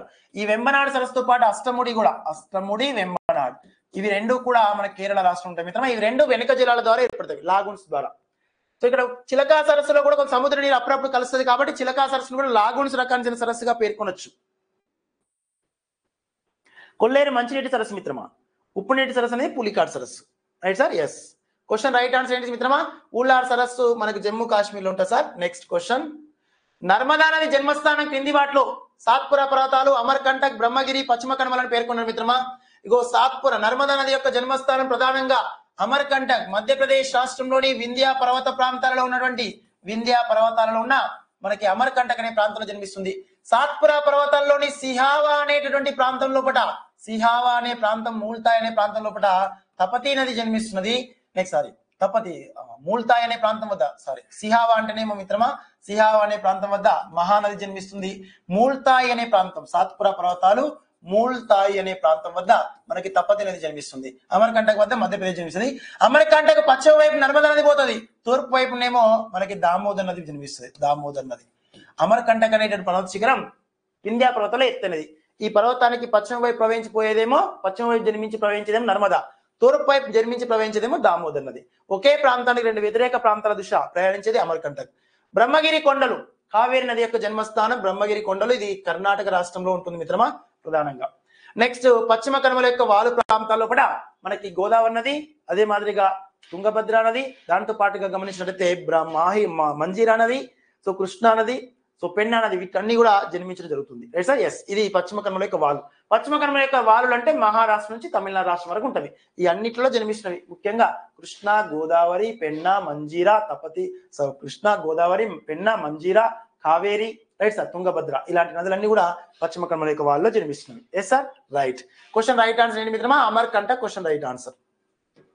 నెక్స్ట్, క్రింది సరస్సుల్లో ఉప్పు నీటి సరస్సు ఏది? ఉప్పు నీటి సరస్సు, రైట్ సార్. సాంబార్ సరస్సు, ఊళ్ళార్ సరస్సు, తాల్ సరస్సు, గోవింద సాగర్ సరస్సు. ఈ సాంబార్ సరస్సు అనేది భారతదేశంలో అతిపెద్ద ఉప్పు నీటి సరస్సు. ఊళ్ళార్ సరస్సు మంచినీటి సరస్సు. తాల్ సరస్సు అనేది మనకి కాశ్మీర్ లోయలో ఉంటుంది. గోవింద సాగర సరస్సు అనేది గోవింద సాగర సరస్సు, గురు గోవింద సాగర సరస్సు వేరు, గోవింద సాగర సరస్సు వేరు. ఇది సట్లేజ్ నది పైన బాక్రానంగల్ ఆనకట్ట నిర్మించడం వల్ల, బాక్రానంగల్ ప్రాజెక్ట్ నిర్మించడం వల్ల ఏర్పడ్డ కృత్రిమ సరస్సే గోవింద సాగర సరస్సు. Right sir. Question right answer వచ్చేటప్పటికి సాంబార్ సరస్సు. ఎస్ మిత్రమా, రైట్. ఈ క్రింది వాటిలో ద్వీపకల్ప భారతదేశంలోని పొడవైన నది ఏది? ద్వీపకల్ప భారతదేశంలోని పొడవైన నది నర్మదా, గోదావరి, కృష్ణ, దాంతో పాటు మహానది. ద్వీపకల్ప భారతదేశంలో అతి పొడవైన నదిగా పిలువబడుతున్నది. నర్మదా నది సుమారుగా 1312 కిలోమీటర్ పొడవుతో ప్రవేశించింది. గోదావరి నది 1465 కిలోమీటర్ పొడవుతో ప్రవేశించింది. కృష్ణా నది సుమారుగా 1400 కిలోమీటర్లు, 1440 కిలోమీటర్లు. As per text book intermediate లో 1440 ఉంటది, ఇక్కడ 1400 ఉంటది. మహానది సుమారుగా 885 కిలోమీటర్ పొడవుతో ప్రవేశిస్తుంది. కాబట్టి అన్నిటికంటే అత్యంత పొడవైన ఏంటి మిత్రమా? ద్వీపకల్ప భారతదేశంలో అతి పొడవైన నది, అతిపెద్ద నదిగా పిలువబడుతున్నది. దక్షిణ గంగా, వృద్ధ గంగా, ఇండియన్ రైన్ నది, తెలివాహి నదిగా పిలువబడుతున్నది. కౌల నదిగా ప్రసిద్ధిగాంచినది మన యొక్క గోదావరి నది అని పేర్కొనొచ్చు. నెక్స్ట్, క్రింది వాటిలో ఏ నది పగులు లోయ గుండా ప్రవహిస్తున్నది? ఏ నది? మహానది, కృష్ణ, తుంగభద్ర, తపతి నది అన్నాడు. ఈ క్రింది వాటిలో ఏ నది ప్రధానంగా మనకి పగులు లోయ గుండా ప్రవహిస్తుంది? ప్రీవియస్ ప్రశ్న. ఎస్ మిత్రమా, మహానది మైదాన ప్రాంతం గుండా పోతుంది. సిహావా ప్రాంతం ఛత్తీస్గఢ్ రాష్ట్రంలోని దండకారణ్యంలో జన్మించి. కృష్ణా నది మహాబలేశ్వర ప్రాంతం. రిమైనింగ్ తుంగభద్ర నది కర్ణాటక రాష్ట్రంలో ఉన్నటువంటి, ప్రధానంగా తుంగభద్ర నది యొక్క జన్మస్థానం కర్ణాటక రాష్ట్రంలో ఉన్నటువంటి వరహా పర్వత ప్రాంతాలు, వరహా కొండల్లో జన్మిస్తుంది. ఇక్కడ రెండు నదులు కలిసి ఏర్పడతాయి మిత్రమా, తుంగభద్ర నది. రిమైనింగ్ తపతి నది అనేది ఇక్కడ ఇంతకుముందు మాట్లాడిన సాత్పురా పర్వత ప్రాంతాల్లో ఉన్నటువంటి మూల్తాయి అనేటువంటి ప్రాంతం వద్ద జన్మిస్తుంది. ఈ తపతి నది, నర్మదా నది రెండు కూడా మనకు పశ్చిమ వైపు పగులు లోయగుండా ప్రవహించిన నదులు. పగులు లోయగుండా ప్రవహించిన నదులు ఏంటి అంటే తపతి నది అని పేర్కొనొచ్చు. నెక్స్ట్ వన్ మిత్రమా, వేసవి కాలంలో ఉత్తర మైదానంలో వీచే పవనాన్ని ఇలా అంటారు. ఇది మొన్న రీసెంట్ గా తెలంగాణ డిఎస్సిలో అడిగాడు. రైట్ సార్, తెలంగాణ డిఎస్సిలో అడిగినటువంటి ఈ యొక్క ప్రధానమైన ప్రశ్న 2024 లో అడిగాడు. మనకి శీతల పవనాలు, ప్రపంచ పవనాలు, ధ్రువ పవనాలు, పశ్చిమ పవనాలు, రైట్ సార్. సో దాంతో పాటు గమనించినట్లయితే ప్రపంచ పవనాలను పేర్కొన్నాం మిత్రమా. ఎస్. నెక్స్ట్, అంటే వ్యాపార పవనాలు, ధ్రువ పవనాలు, పశ్చిమ పవనాలు అని ప్రపంచ పవనాలు పేర్కొంటాం. పవనాలు మూడు రకాలు: ప్రపంచ పవనాలు, ఋతు పవనాలు, స్థానిక పవనాలు. ఇక ఋతు పవనాలు నైరుతి ఋతు పవనాలు, ఈశాన్య ఋతు పవనాలు. స్థానిక పవనాల్లో మళ్ళీ ఉష్ణ పవనాలు, శీతల పవనాలు. ఇక్కడ ఉష్ణ పవనాల్లో కూడా మన భారతదేశం వైపు వచ్చేటువంటి ప్రధానమైన పవనాలు వేసవి కాలంలో వచ్చేవి లూ పవనాలు. వీటిని వడగాలులు అని పేర్కొంటాం. ఇవి పశ్చిమం నుండి తూర్పునకు వీస్తాయి, పశ్చిమం నుండి తూర్పునకు వీస్తాయి ఉత్తర భారతదేశం దృష్ట్యా. సో కాబట్టి క్వశ్చన్ రైట్ ఆన్సర్ ఇవే అనమాట. కాలబైశాబిలు అనేవి మనకి కాలబైశాబిలు అనేవి ఈ లూ పవనాల వల్ల వచ్చే వర్షాన్ని కాలబైశాబిలు అంటాం. Right sir. మనకి ఎట్లయితే మ్యాంగో షవర్స్ అని తొలకరి జల్లు అని పేర్కొంటామో అట్లా వీళ్ళు కాలబైశాబిలు అంటారు పశ్చిమ బెంగాల్ రాష్ట్రం వాళ్ళు. వ్యాపార పవనాలు, ఆగ్నేయ వ్యాపార పవనాలు ఉంటాయి, ఈశాన్య వ్యాపార పవనాలు ఉంటాయి. ఈ రెండింటి వల్ల 5 డిగ్రీల ఉత్తర దక్షిణ అక్షాంశాలు, భూమధ్య రేఖకు ఉత్తర దక్షిణ 5 డిగ్రీల అక్షాంశాల మధ్య డోల్ డ్రమ్స్ ఏర్పడతవి. డోల్ డ్రమ్స్ ఏర్పడతవి. ఈ యొక్క వ్యాపార పవనాల వల్ల డోల్ డ్రమ్స్ ఏర్పడతాయి అనమాట భూమధ్య రేఖ ప్రాంతంలో కూడా. రైట్ మిత్రమా. నెక్స్ట్, విస్తృతి అక్షాంశాల దృష్ట్యా భారతదేశం వేటి మధ్య విస్తరించిందయ్యా? విస్తృతి అక్షాంశాల మధ్య అంటే అక్షాంశాల రేఖాంశాల పరంగా భారతదేశం ఏ అక్షాంశాల మధ్య విస్తరించింది? అక్షాంశాల రేఖాంశాల పరంగా భారతదేశం ఒకసారి గమనించినట్లయితే ఎస్ మిత్రమా, అక్షాంశాల పరంగా భారతదేశం అనేది ఏ అక్షాంశాల మధ్య ఉందన్నాడు. సో ఇక్కడ గమనించాలి మిత్రమా, అరుణాచల్ ప్రదేశ్ రాన్ ఆఫ్ కచ్ అన్నాడు, రాన్ ఆఫ్ కచ్ జమ్మూ కాశ్మీర్ అన్నాడు, కన్యాకుమారి జమ్మూ కాశ్మీర్ అన్నాడు, రిమైనింగ్ అదే మాదిరి గమనిస్తే గుజరాత్ కన్యాకుమారి అన్నాడు. Answer yes, very nice. Tamil Nadu రాష్ట్రం వద్ద భారతదేశం ప్రారంభమై ఉత్తరం వైపున జమ్మూ అండ్ కాశ్మీర్ లడక్ వరకు విస్తరించి ఉంటది. కాబట్టి ఇక్కడ తమిళనాడు రాష్ట్రంలోని కన్యాకుమారి జమ్మూ కాశ్మీర్ రాష్ట్రం లడక్ వరకు విస్తరించినది. అలా భారతదేశము విస్తృత అక్షాంశాలు. Third option is question right answer గా పేర్కొనొచ్చు. రేఖాంశాల పరంగా అన్నప్పుడు మాత్రం మనకి ఇక్కడ గుజరాత్ రాష్ట్రం దృష్ట్యా గమనిస్తున్నట్టయితే గుజరాత్ రాష్ట్రం నుంచి అంటే అరుణాచల్ ప్రదేశ్ రాష్ట్రం నుంచి రాన్ ఆఫ్ కచ్ గుజరాత్ వరకు. కాకపోతే రిటర్న్ ఇచ్చాడు మిత్రం, ఇక్కడ ఈ అరుణాచల్ ప్రదేశ్ రాష్ట్రం ఇటువైపు ఉండాలి, అరుణాచల్ ప్రదేశ్ అటువైపు ఉండాలి. రాన్ ఆఫ్ కచ్ గుజరాత్ రాష్ట్రం నుంచి అరుణాచల్ ప్రదేశ్ రాష్ట్రాల వరకు రేఖాంశాల పరంగా విస్తరించుంటుంది. Question right answer third option. Right మిత్రమా. ఎస్. దేశంలో పొడవైన బీచ్ ఏ తీరంతో సంబంధం కలిగి ఉన్నది? మలబార్, కోరమండల్, కైత్వార్, సర్కార్ తీరంతో అన్నాడు. సో భారతదేశంలో అతి పొడవైన బీచ్ గా పిలువబడుతున్నది. భారతదేశంలో అతి పొడవైన బీచ్ ఏంటి మిత్రమా? మెరీనా బీచ్. మెరీనా బీచ్ భారతదేశంలో అతి పొడవైన బీచ్ గా పిలువబడుతున్నది మెరీనా బీచ్. ఈ మెరీనా బీచ్ అనేది సుమారు 13 కిలోమీటర్ల పొడవుతో విస్తరించడం మిత్రమా తమిళనాడు రాష్ట్రం వద్ద విస్తరించుంటది. తమిళనాడు రాష్ట్రం 3 సముద్రాలతో సరిహద్దు కలిగి ఉంది కాబట్టి ఎక్కువ తీరరేఖ కలిగి ఉంది. అలా మెరీనా బీచ్ మరి ఏ తీరంతో సంబంధం కలిగి ఉంది అంటే కోరమండల్ తీర ప్రాంతంతో సరిహద్దు కలిగి ఉన్నది. Yes sir, right. సర్కార్ అనేది మన ఆంధ్రప్రదేశ్ లో ఉన్నది. కైత్వార్ అనేది ప్రధానంగా ఒడిశా రాష్ట్రంలో కనిపిస్తుంది. మలబార్ అనేది కేరళ రాష్ట్రంలో కనిపిస్తుంది. నెక్స్ట్, 2011 జనాభా లెక్కల ప్రకారం దేశంలో తక్కువ స్త్రీ పురుష నిష్పత్తి గల రాష్ట్రం. తక్కువ స్త్రీ పురుష నిష్పత్తి 1000 మంది పురుషులకి ఎంత మంది స్త్రీలు ఉన్నారని సరిపోల్చి చూసుకునే విధానాన్ని స్త్రీ పురుష నిష్పత్తి అంటాం. అలా 2011 జనాభా లెక్కల ప్రకారం మన దేశంలో తక్కువ స్త్రీ పురుష నిష్పత్తి గల రాష్ట్రం ఏదై అంటే హర్యానా రాష్ట్రం. సుమారు 879 మంది ఉన్నారు. ఎక్కువ స్త్రీ పురుష నిష్పత్తి కలిగిన రాష్ట్రం కేరళ రాష్ట్రం. 1084 మంది ఉన్నారు మిత్రమా. ఇది గమనించే ప్రయత్నం చేయాలి. Yes sir, right. స్త్రీ పురుష నిష్పత్తి ఎక్కువ తక్కువ ఉన్న ప్రాంతాలని గమనించుకుంటూ ముందుకెళ్లే ప్రయత్నం చేయాలి. Yes sir, right. వీళ్ళకు రెస్పాన్స్ షీట్ ఏమో కానీ సార్ మనల్ని సాగొడుతున్నారు అయ్యా. సో మిత్రులకు అప్పటికి చెప్పాను పర్టికులర్గా సార్ 52 వస్తాయి, నాకు ఛాన్స్ ఉందా సార్? సో ఉంటుంది మిత్రమా, ఛాన్స్ ఉంటుంది. రిజల్ట్ వచ్చేదాకా వెయిట్ చేద్దాము. Yes sir, right. అది సార్ అంటే బాగా గమనించండి. సర్వీస్ వచ్చే ముందు సర్వీస్ పోయే ముందు కొన్ని ప్రధానమైన సూచికలు కనబడతాయి. మన ముందు సర్వీస్ వచ్చి విజయం కనుక మన ముందు ఉన్నప్పుడు కొన్ని ఆటంకాలు ఎక్కువ మొత్తంలో ఎదురైతే ఉంటవి. Right sir. సర్వీస్ తప్పకుండా రాదు అనే నేపథ్యం కలిగి ఉండి మన ప్రిపరేషన్ ఉన్నప్పుడు సునాయాసంగా ప్రిపరేషన్ కొనసాగుతుంది. కొన్ని సంతోషకరమైనటువంటి ఉత్సవాలు ఏర్పాటు చేస్తాం, సంతోషకరమైన ప్రతిపాదన ఏర్పాటు చేస్తాం. సో ఈ చిన్న చిన్న ఎంటర్టైన్మెంట్ ప్రోగ్రామ్లు ఎక్కువ జరుగుతుంది. రిమైనింగ్ రిజల్ట్ వచ్చే ముందు కొంతవరకు భయాందోళనకు లోనయ్యే అవకాశం కలిగి ఉంటుంది. ఎప్పుడు సార్ అంటే సర్వీస్ వచ్చే నేపథ్యంలో భయాందోళన ఉంటుంది. బట్ కాకపోతే ఒక 70 నుంచి 75, 80 మధ్యలో ఉన్నప్పుడు 60 నుంచి 80 మధ్యలో స్కోర్ ఉండి మన రిజర్వేషన్ లో ఉన్నప్పుడు కానీ భయాందోళన ఉంటుంది. ఈ 60 కంటే తక్కువ ఉంటే ఆల్మోస్ట్ మన out of coverage area. Right sir, అంటే బయట ఉన్నట్టే లెక్క, తదుపరి మళ్ళీ రీస్టార్ట్ చేయాల్సిందే లెక్క. ఇక్కడ ఏ స్టేట్ అయినా ఏ పర్పస్ అయినా డిఎస్సి. సార్ గమనించండి, మీరు ఏ పోటీ పరీక్షకు ప్రిపేర్ కాకపోయినా సివిల్స్ ప్రిపేర్ అవుతారు కదా, అఖిల భారత్ సర్వీస్ సివిల్స్. ఈ సివిల్స్ ప్రిపరేషన్ తో పోల్చుకున్నప్పటికీ కూడా డిఎస్సి ప్రిపరేషన్ అనేది అత్యంత ప్రామాణికం, అత్యంత పెద్దది. దీని సిలబస్ ఎక్కువ దీంతో పోల్చుకుంటే సివిల్స్. సో ఆల్మోస్ట్ నేను ఒకసారి ఇంటర్వ్యూ చేశాను మిత్రమా సివిల్స్ లో. సో గ్రూప్ 1 గ్రూప్ 2తో కాకుండా సివిల్స్ లో నేను కూడా ఒకసారి ఇంటర్వ్యూ చేశాను 2011-12 టైంలో. ఆ టైంలో అప్పుడు క్యాంపస్ లో ఉన్న వ్యవహారిక జీవితంలో అడుగు పెట్టలేదు కాబట్టి నడిచింది అట్లా.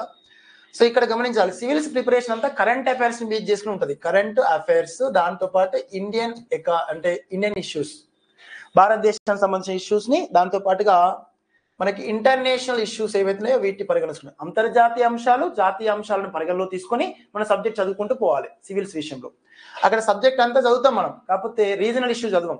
కేవలం నేషనల్ ఇష్యూ చదువుతూ ఉంటాం, ఇంటర్నేషనల్ ఇష్యూ చదువుతూ ఉంటాం. సబ్జెక్ట్ విషయంలో Indian history, Indian economy, Indian geography, దాంతోపాటు కంప్లీట్గా గమనించినట్లయితే జనరల్ స్టడీస్ లో అన్ని అంశాలు చదువుతూ ఉంటాము. ఇదంతా లిమిటెడ్ సబ్జెక్ట్. కానీ ఈ డిఎస్సి సిలబస్ లో గమనించాలి మనం 6వ తరగతిలో సోషల్ పుస్తకం, right sir, history, civics, economy, geography. 7వ తరగతిలో social, history, civics, economy, geography. 8లో సోషల్, 9లో సోషల్, 10లో సోషల్, రైట్ సార్. సోషల్ అంతా చదువుతామా? ఇవన్నీ చదువుతా ఉన్నాం. ఇప్పటికీ ఇటీవల కాలంలో పుస్తకాలు ఎక్కువ వచ్చినాయి, ఇంకా అప్పుడు తక్కువ ఉండే కానీ, రైట్ సార్. ఎస్, ఇక్కడ ఇచ్చేయడం. సో 10వ తరగతి 1, 9వ తరగతి 4, రిమైనింగ్ ఇక్కడ వచ్చేటప్పటికి 6వ తరగతి 2, తర్వాత సో 7 ప్లస్ ఇక్కడ 3, 10 ప్లస్ అదే మాదిరిగా మళ్ళీ 3, రైట్ సార్. ఇక్కడ 12 పుస్తకాలు school text books, social content 12 పుస్తకాలు చదువుతాం మనం, రైట్ సార్. మళ్ళీ పిఐ బిఎడ్ లో ఉన్నటువంటి సోషల్ మెథడాలజీ 2, 12 ప్లస్ 2. దాంతో పాటుగా మళ్ళీ గమనించినట్లయితే మిత్రమా GK and current affairs 1. So otherwise దాంతో పాటు గమనించినట్లయితే మళ్ళీ ప్రిపరేషన్ లో భాగంగా సో తెలుగు ఇంగ్లీష్ మెథడాలజీ మళ్ళీ ఇవి ఒక 4, రైట్ సార్. 12 ప్లస్ 5 ప్లస్ 6 19 పుస్తకాలు, రైట్ మిత్రమా. ఈ 19 పుస్తకాలని కేవలం మన ప్రిపరేషన్ లో భాగంగా చదువుకుంటూ వస్తాం. ఎన్నిసార్లు రివిజన్ చేయాలి? ఇదే పుస్తకాలు ఎన్ని సంవత్సరాలు చదివినాం మనం? 15 సంవత్సరాలు చదివినాం. 10వ తరగతి వరకు 7 సంవత్సరాలు చదివినాం. తర్వాత ఇంటర్మీడియట్ 2 సంవత్సరాలు చదివినాం. తర్వాత బిఎడ్ లో, డైట్ లో ఇలా చదువుకుంటూ ఒక 15 సంవత్సరాల కాలాల పాటు చదివింది. 15 సంవత్సరాలు చదివినటువంటి టెక్స్ట్ బుక్ ని ఈ 45 రోజుల నుంచి 90 రోజుల టైం ఇచ్చి మొత్తం చదివి ఎగ్జామ్ రాయమంటే ఎట్లా చదువుతాం సార్? అవి ఇస్ పాసిబుల్. నెక్స్ట్, సివిల్స్ తో పోల్చుకుంటే ఈ టెక్స్ట్ బుక్ లో ఉన్న సమాచారం అంతా కూడా ఎక్కువ మొత్తంలో ఉంటుంది. ఇప్పుడు ఎన్సీఆర్టీ బేస్డ్ సిలబస్ ఇంకా వేరే ఎఫెక్టివ్ ఉంటుంది.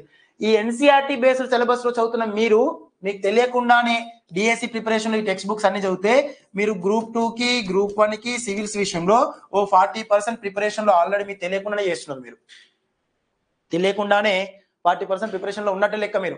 సో కాబట్టి ప్రిపరేషన్ దృష్ట్యా సివిల్స్ కంటే పెద్దది డిఎస్సి, రైట్ సార్. అంత సిలబస్ చదువుతున్న మీరు ఎగ్జామినేషన్ లో 2.5 గంటల సమయం ఎగ్జామినేషన్ లో ప్రజెంటేషన్ ఇచ్చేటప్పుడు కంప్లీట్ ఆ క్వశ్చన్ చూడగానే ఆన్సర్ పెడతారు, రైట్ సార్. అట్లా పెడతారు సార్. 40 సెకండ్స్ టైం ఉంది. 40 సెకండ్స్ లో క్వశ్చన్ అర్థం చేసుకోవాలి. 15 సెకండ్లు క్వశ్చన్ చదివి ఆ క్వశ్చన్ కి ఆన్సర్ నా దగ్గర ఉందా లేదా, ఉంటే ఆన్సర్ గుర్తించడం కోసం కింద ఆప్షన్ చూడాలి. లేదనే విషయం నీ లోపల ఇంకొక వ్యక్తి ఉంటాడు, వాడు 15 నిమిషాల్లో 15 సెకండ్లలో క్వశ్చన్ చదవగానే నీకు తెలియదురా బాబు అన్నప్పుడు వేరే క్వశ్చన్ పాస్ అవుట్ అవ్వాలి. అలా పాస్ అవుట్ అవుతూ ఆన్సర్ పెట్టుకుంటూ పోవాలి. ఫస్ట్ హాఫ్ ఒకసారి, సెకండ్ హాఫ్ రెండోసారి, మూడోసారి మళ్ళీ elimination method, clarification method, synchronous method ఇలాంటి మెథడ్స్ ఇంప్లిమెంట్ చేసుకుని ప్రజెంటేషన్ ఇవ్వాలి. క్వశ్చన్ చూడగానే ఆన్సర్ పెట్టేసి వేరే క్వశ్చన్కి వెళ్ళిపోతారు అనమాట, రైట్ సార్. ఇలా ఈ రోజు ఇవాళ చూడండి సార్, ఒక అభ్యర్థి క్వశ్చన్ చూడగానే ఆన్సర్ పెట్టుకుంటూ పోయిన తర్వాత సెకండ్ డ్రాప్ లో మళ్ళీ చేసేటప్పుడు సార్ వెంకట సార్ చెప్పారు కదా టైం అయిపోతుంది, టైం ఉండదు కదా అని చెప్పేసి మళ్ళీ సార్ చేసేటప్పుడు మళ్ళీ ఒక 15 క్వశ్చన్లకి తిరిగి రిటర్న్ వచ్చినప్పుడు మళ్ళీ కరెక్ట్ ఆన్సర్ గుర్తించుకుంటూ వచ్చాడు. రెండోసారి వచ్చినప్పుడు 15 క్వశ్చన్లకు ఏ వీటికైతే ఆన్సర్ గుర్తించాడో దాన్ని సేవ్ బటన్ నొక్కలేదు. కాబట్టి ముందుగా పెట్టిన ఆన్సర్లనే కన్సిడర్ చేసిన రెస్పాన్స్ షీట్. తద్వారా ఈరోజు 15 క్వశ్చన్లకు ఆన్సర్ 7.5 మార్కులు. ఎంత దూరం అయిపోయింది సర్వీస్ కి, రైట్ సార్. 3 సంవత్సరాలు మొత్తం నిద్రాహారాలు మాని ప్రిపేర్ అయ్యిండు, వ్యవహార జీవితంలో అడుగు పెట్టేసి, right sir.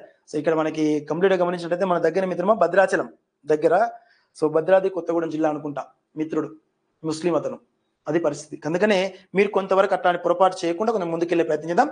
Always. So Venkat sir అయితే మీకు అందుబాటులో ఉంటుంది మిత్రం, ఇది గమనించాలి. హర్యానా రాష్ట్రం భారతదేశం తక్కువ స్త్రీ పురుష నిష్పత్తి ఉంటుంది. ఈ హర్యానా రాష్ట్రంలో పానీపట్ అనే ప్రాంతం ఉంటుంది. పానీపట్ యుద్ధాలు జరిగినాయి కదా, అది యమునా నది ఒడ్డున ఉంటుంది. ఈ హర్యానా రాష్ట్రంలోనే గుర్తుంచుకోవాలి, మనకి బేటీ పడావో బేటీ బచావో అనే ప్రత్యేకమైన కార్యక్రమం రూపొందించారు. ఎందుకంటే స్త్రీ పురుష నిష్పత్తి తక్కువ ఉంది కాబట్టి వీళ్ళకి అవగాహన పెంచడం కోసం. హర్యానా తక్కువ అటవీ సాంద్రత, తక్కువ అటవీ విస్తీర్ణం, శాతాలు తక్కువ ఉన్నాయి హర్యానాని గమనించాలి. హర్యానా రాష్ట్రము, పంజాబ్ రాష్ట్రము, గోవా రాష్ట్రము, సిక్కిం రాష్ట్రాల్లో మనకి అటవీ విస్తీర్ణం తక్కువ ఉంది, అటవీ శాతాలు తక్కువ ఉన్నాయని పేర్కొన్నాం. హెచ్పి గ్యాస్ గుర్తు పెట్టుకోమని చెప్పాను నేను, రైట్ సార్. ఎస్, ఇది గమనించాలి మిత్రమా. నెక్స్ట్ అదే తరహాలోనే నెక్స్ట్ క్వశ్చన్ వస్తారు.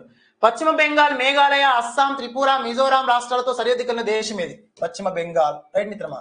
గమనించాలి, ఇక్కడ పశ్చిమ బెంగాల్ రాష్ట్రము, దాంతో పాటుగా అస్సాం రాష్ట్రము, మేఘాలయ, మిజోరాం రాష్ట్రము, దాంతో పాటుగా త్రిపుర రాష్ట్రం, right sir. Sorry Meghalaya, right sir. పశ్చిమ బెంగాల్, మేఘాలయ, అస్సాం, మిజోరాం, త్రిపుర రాష్ట్రాలతో సరిహద్దు కలిగినది ఏంటి? ఒకసారి రైట్ సారీ.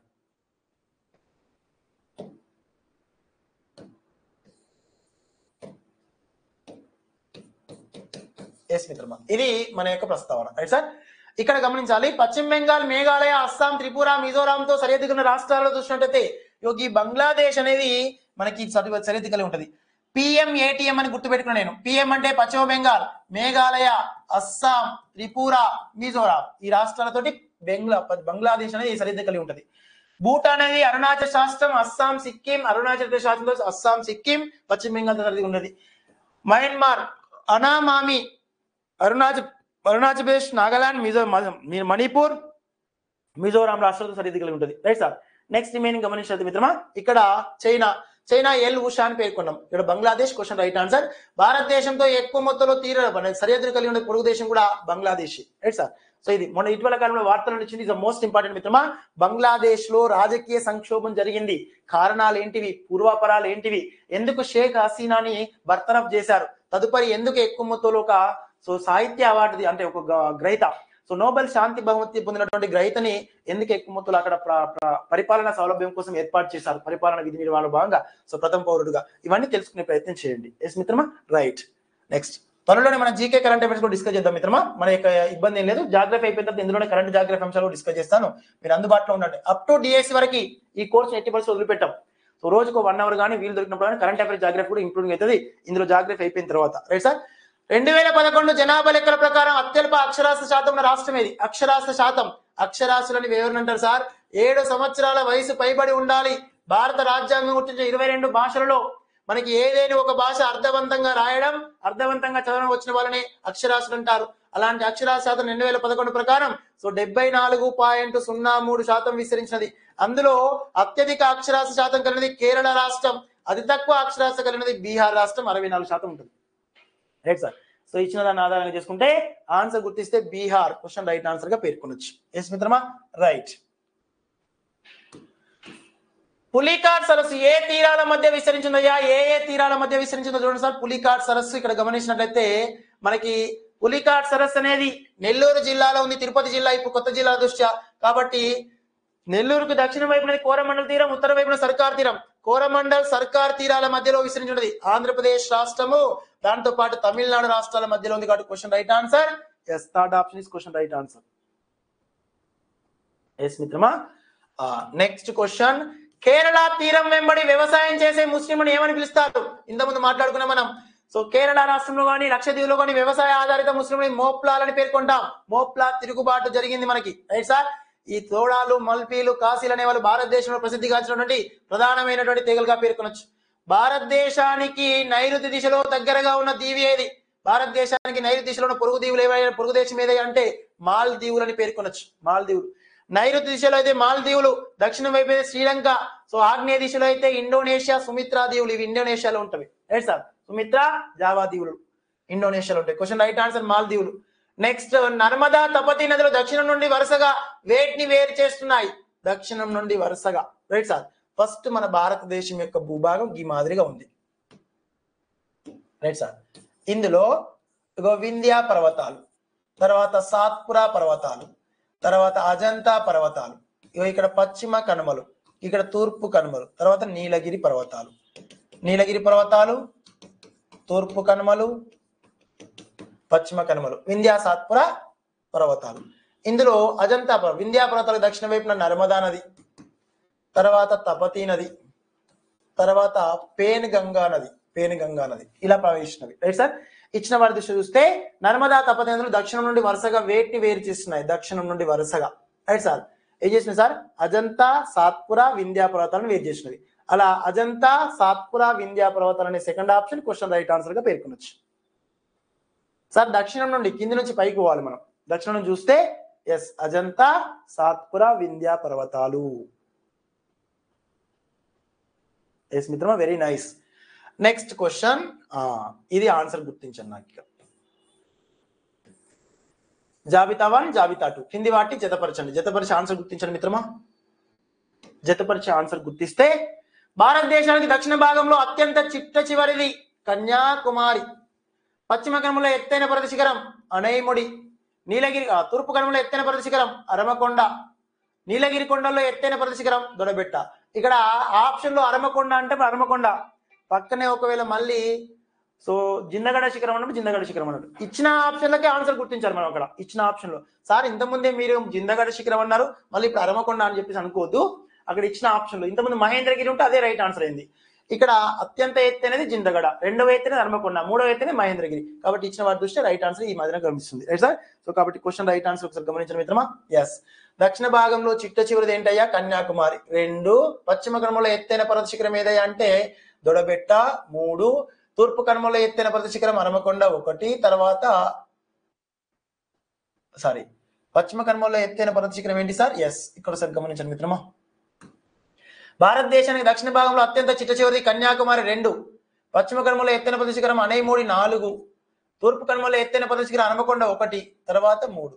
2413 అనే second option question right answer గా పేర్కొనొచ్చు. ఇది ఈ రోజు వీడియోలో మన యొక్క డిస్కషన్ మిత్రమా. రేపు మళ్ళీ కొంతవరకు వీలైనంత వరకు కొంచెం ఎక్కువ ప్రశ్నలు చేసుకుంటూ పోదాం ఫాస్ట్ గా. సో కొంచెం సమయం అనేది కొంచెం క్లియరెన్స్ గా అయిపోతుంది మిత్రమా. చేస్తాను, తొందరలోనే చేస్తాను. ఎందుకంటే కొంచెం మిత్రులంతా కూడా ఇంక్లూడింగ్ అవుతున్నారు. ఇప్పుడిప్పుడే కోర్సు రిసీవ్ అవుతుంది, మీరు సపోర్ట్ చేస్తున్నారు, కొంతమంది కోర్సు ముందుకెళ్తున్నారు. కాబట్టి సో ఇంకా అత్యధిక సంఖ్యలో అభ్యర్థులు వచ్చిన తర్వాత కూడా చేసుకోవాలనే నేపథ్యం ఉంది ఒకటి. కానీ వాళ్ళతో సంబంధం లేదు మిత్రం, ఆల్రెడీ రికార్డ్ అయి ఉంటుంది. కాబట్టి నేను కొంచెం ఫ్రీ అయిన తర్వాత సో కొంచెం టెస్టులు మొత్తం కూడా చేస్తాను. 8th క్లాస్ టెస్ట్ అని 8th క్లాస్ పాఠ్యాంశం అయినా చేస్తాను. ఈ రోజు మళ్ళీ మీకు జాగ్రఫీ క్లాస్ ఉంటుంది. సో మాక్సిమం సార్ వాళ్ళు వస్తే హిస్టరీ క్లాస్ ఇంక్లూడ్ చేస్తాను. ఆ కోర్స్ లోపల హిస్టరీ సివిక్స్ ఎకానమీ కోర్స్ లోపల నిన్న చెప్పినట్టు సివిక్స్ క్లాస్ అప్లోడ్ అవుతుంది. దాంతో పాటుగా హిస్టరీ సివిక్స్ ఎకానమీ సంబంధించి సార్లు ఇంట్రడ్యూస్ చేసుకుంటూ రేపు ఆగస్ట్ 15 కదా సార్ వాళ్ళు కొంచెం టైం ఇచ్చారు మనకి. 20వ తేదీ నుంచి వరుసగా రెగ్యులర్గా వస్తున్నారు. ఆ 20వ తేదీ బిఫోర్ మీరు టెస్ట్ సిరీస్ కోర్స్ ఎవరైనా ఉంటే ఆ కోర్స్ రిసీవ్ చేసుకోండి. ఈ 2 రోజుల్లోనే అది 799 మిత్రమా. 2 రోజుల తర్వాత 999కి మారుతుంది. అదొక్కటి గమనించండి. మీరు అందరూ కూడా ఏ 799 రూపీస్ కోర్సు ఆ యొక్క కంటెంట్ కోర్సు రిసీవ్ చేసుకోండి. ఇంటర్మీడియట్ వరకు మీకు ఎవరికి కూడా ఇంతవరకు 799 రూపీస్ ఎవరు చెప్పరు. ఎందుకు చెప్పరు అంటే అది ప్రాపర్గా చెప్పాలంటే దానివల్ల ఏం రాదు. కానీ మనకేంటంటే మనకు వస్తుంది, ఏమొస్తుంది? రిజల్ట్ వస్తుంది. ఆ రిజల్ట్ కోసం మనం చేసే పని ఇది గమనించాలి. So thank you sir, thank you so much. All viewers అందరూ కూడా కొంచెం సపోర్ట్ చేయండి మిత్రమా.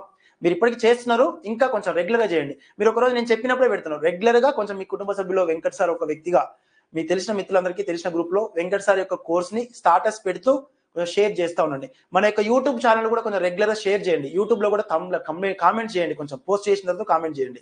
యూట్యూబ్ ద్వారా కూడా కొంచెం ముందుకు పోయండి. Right sir. లైక్ చేసుకుంటూ షేర్ చేసుకుంటూ యూట్యూబ్ లో కూడా డిస్కస్ చేద్దాం ఈ రోజు. Right sir. Yes, thank you sir. Sivaprasad sir thank you sir, thank you so much మిత్రమా.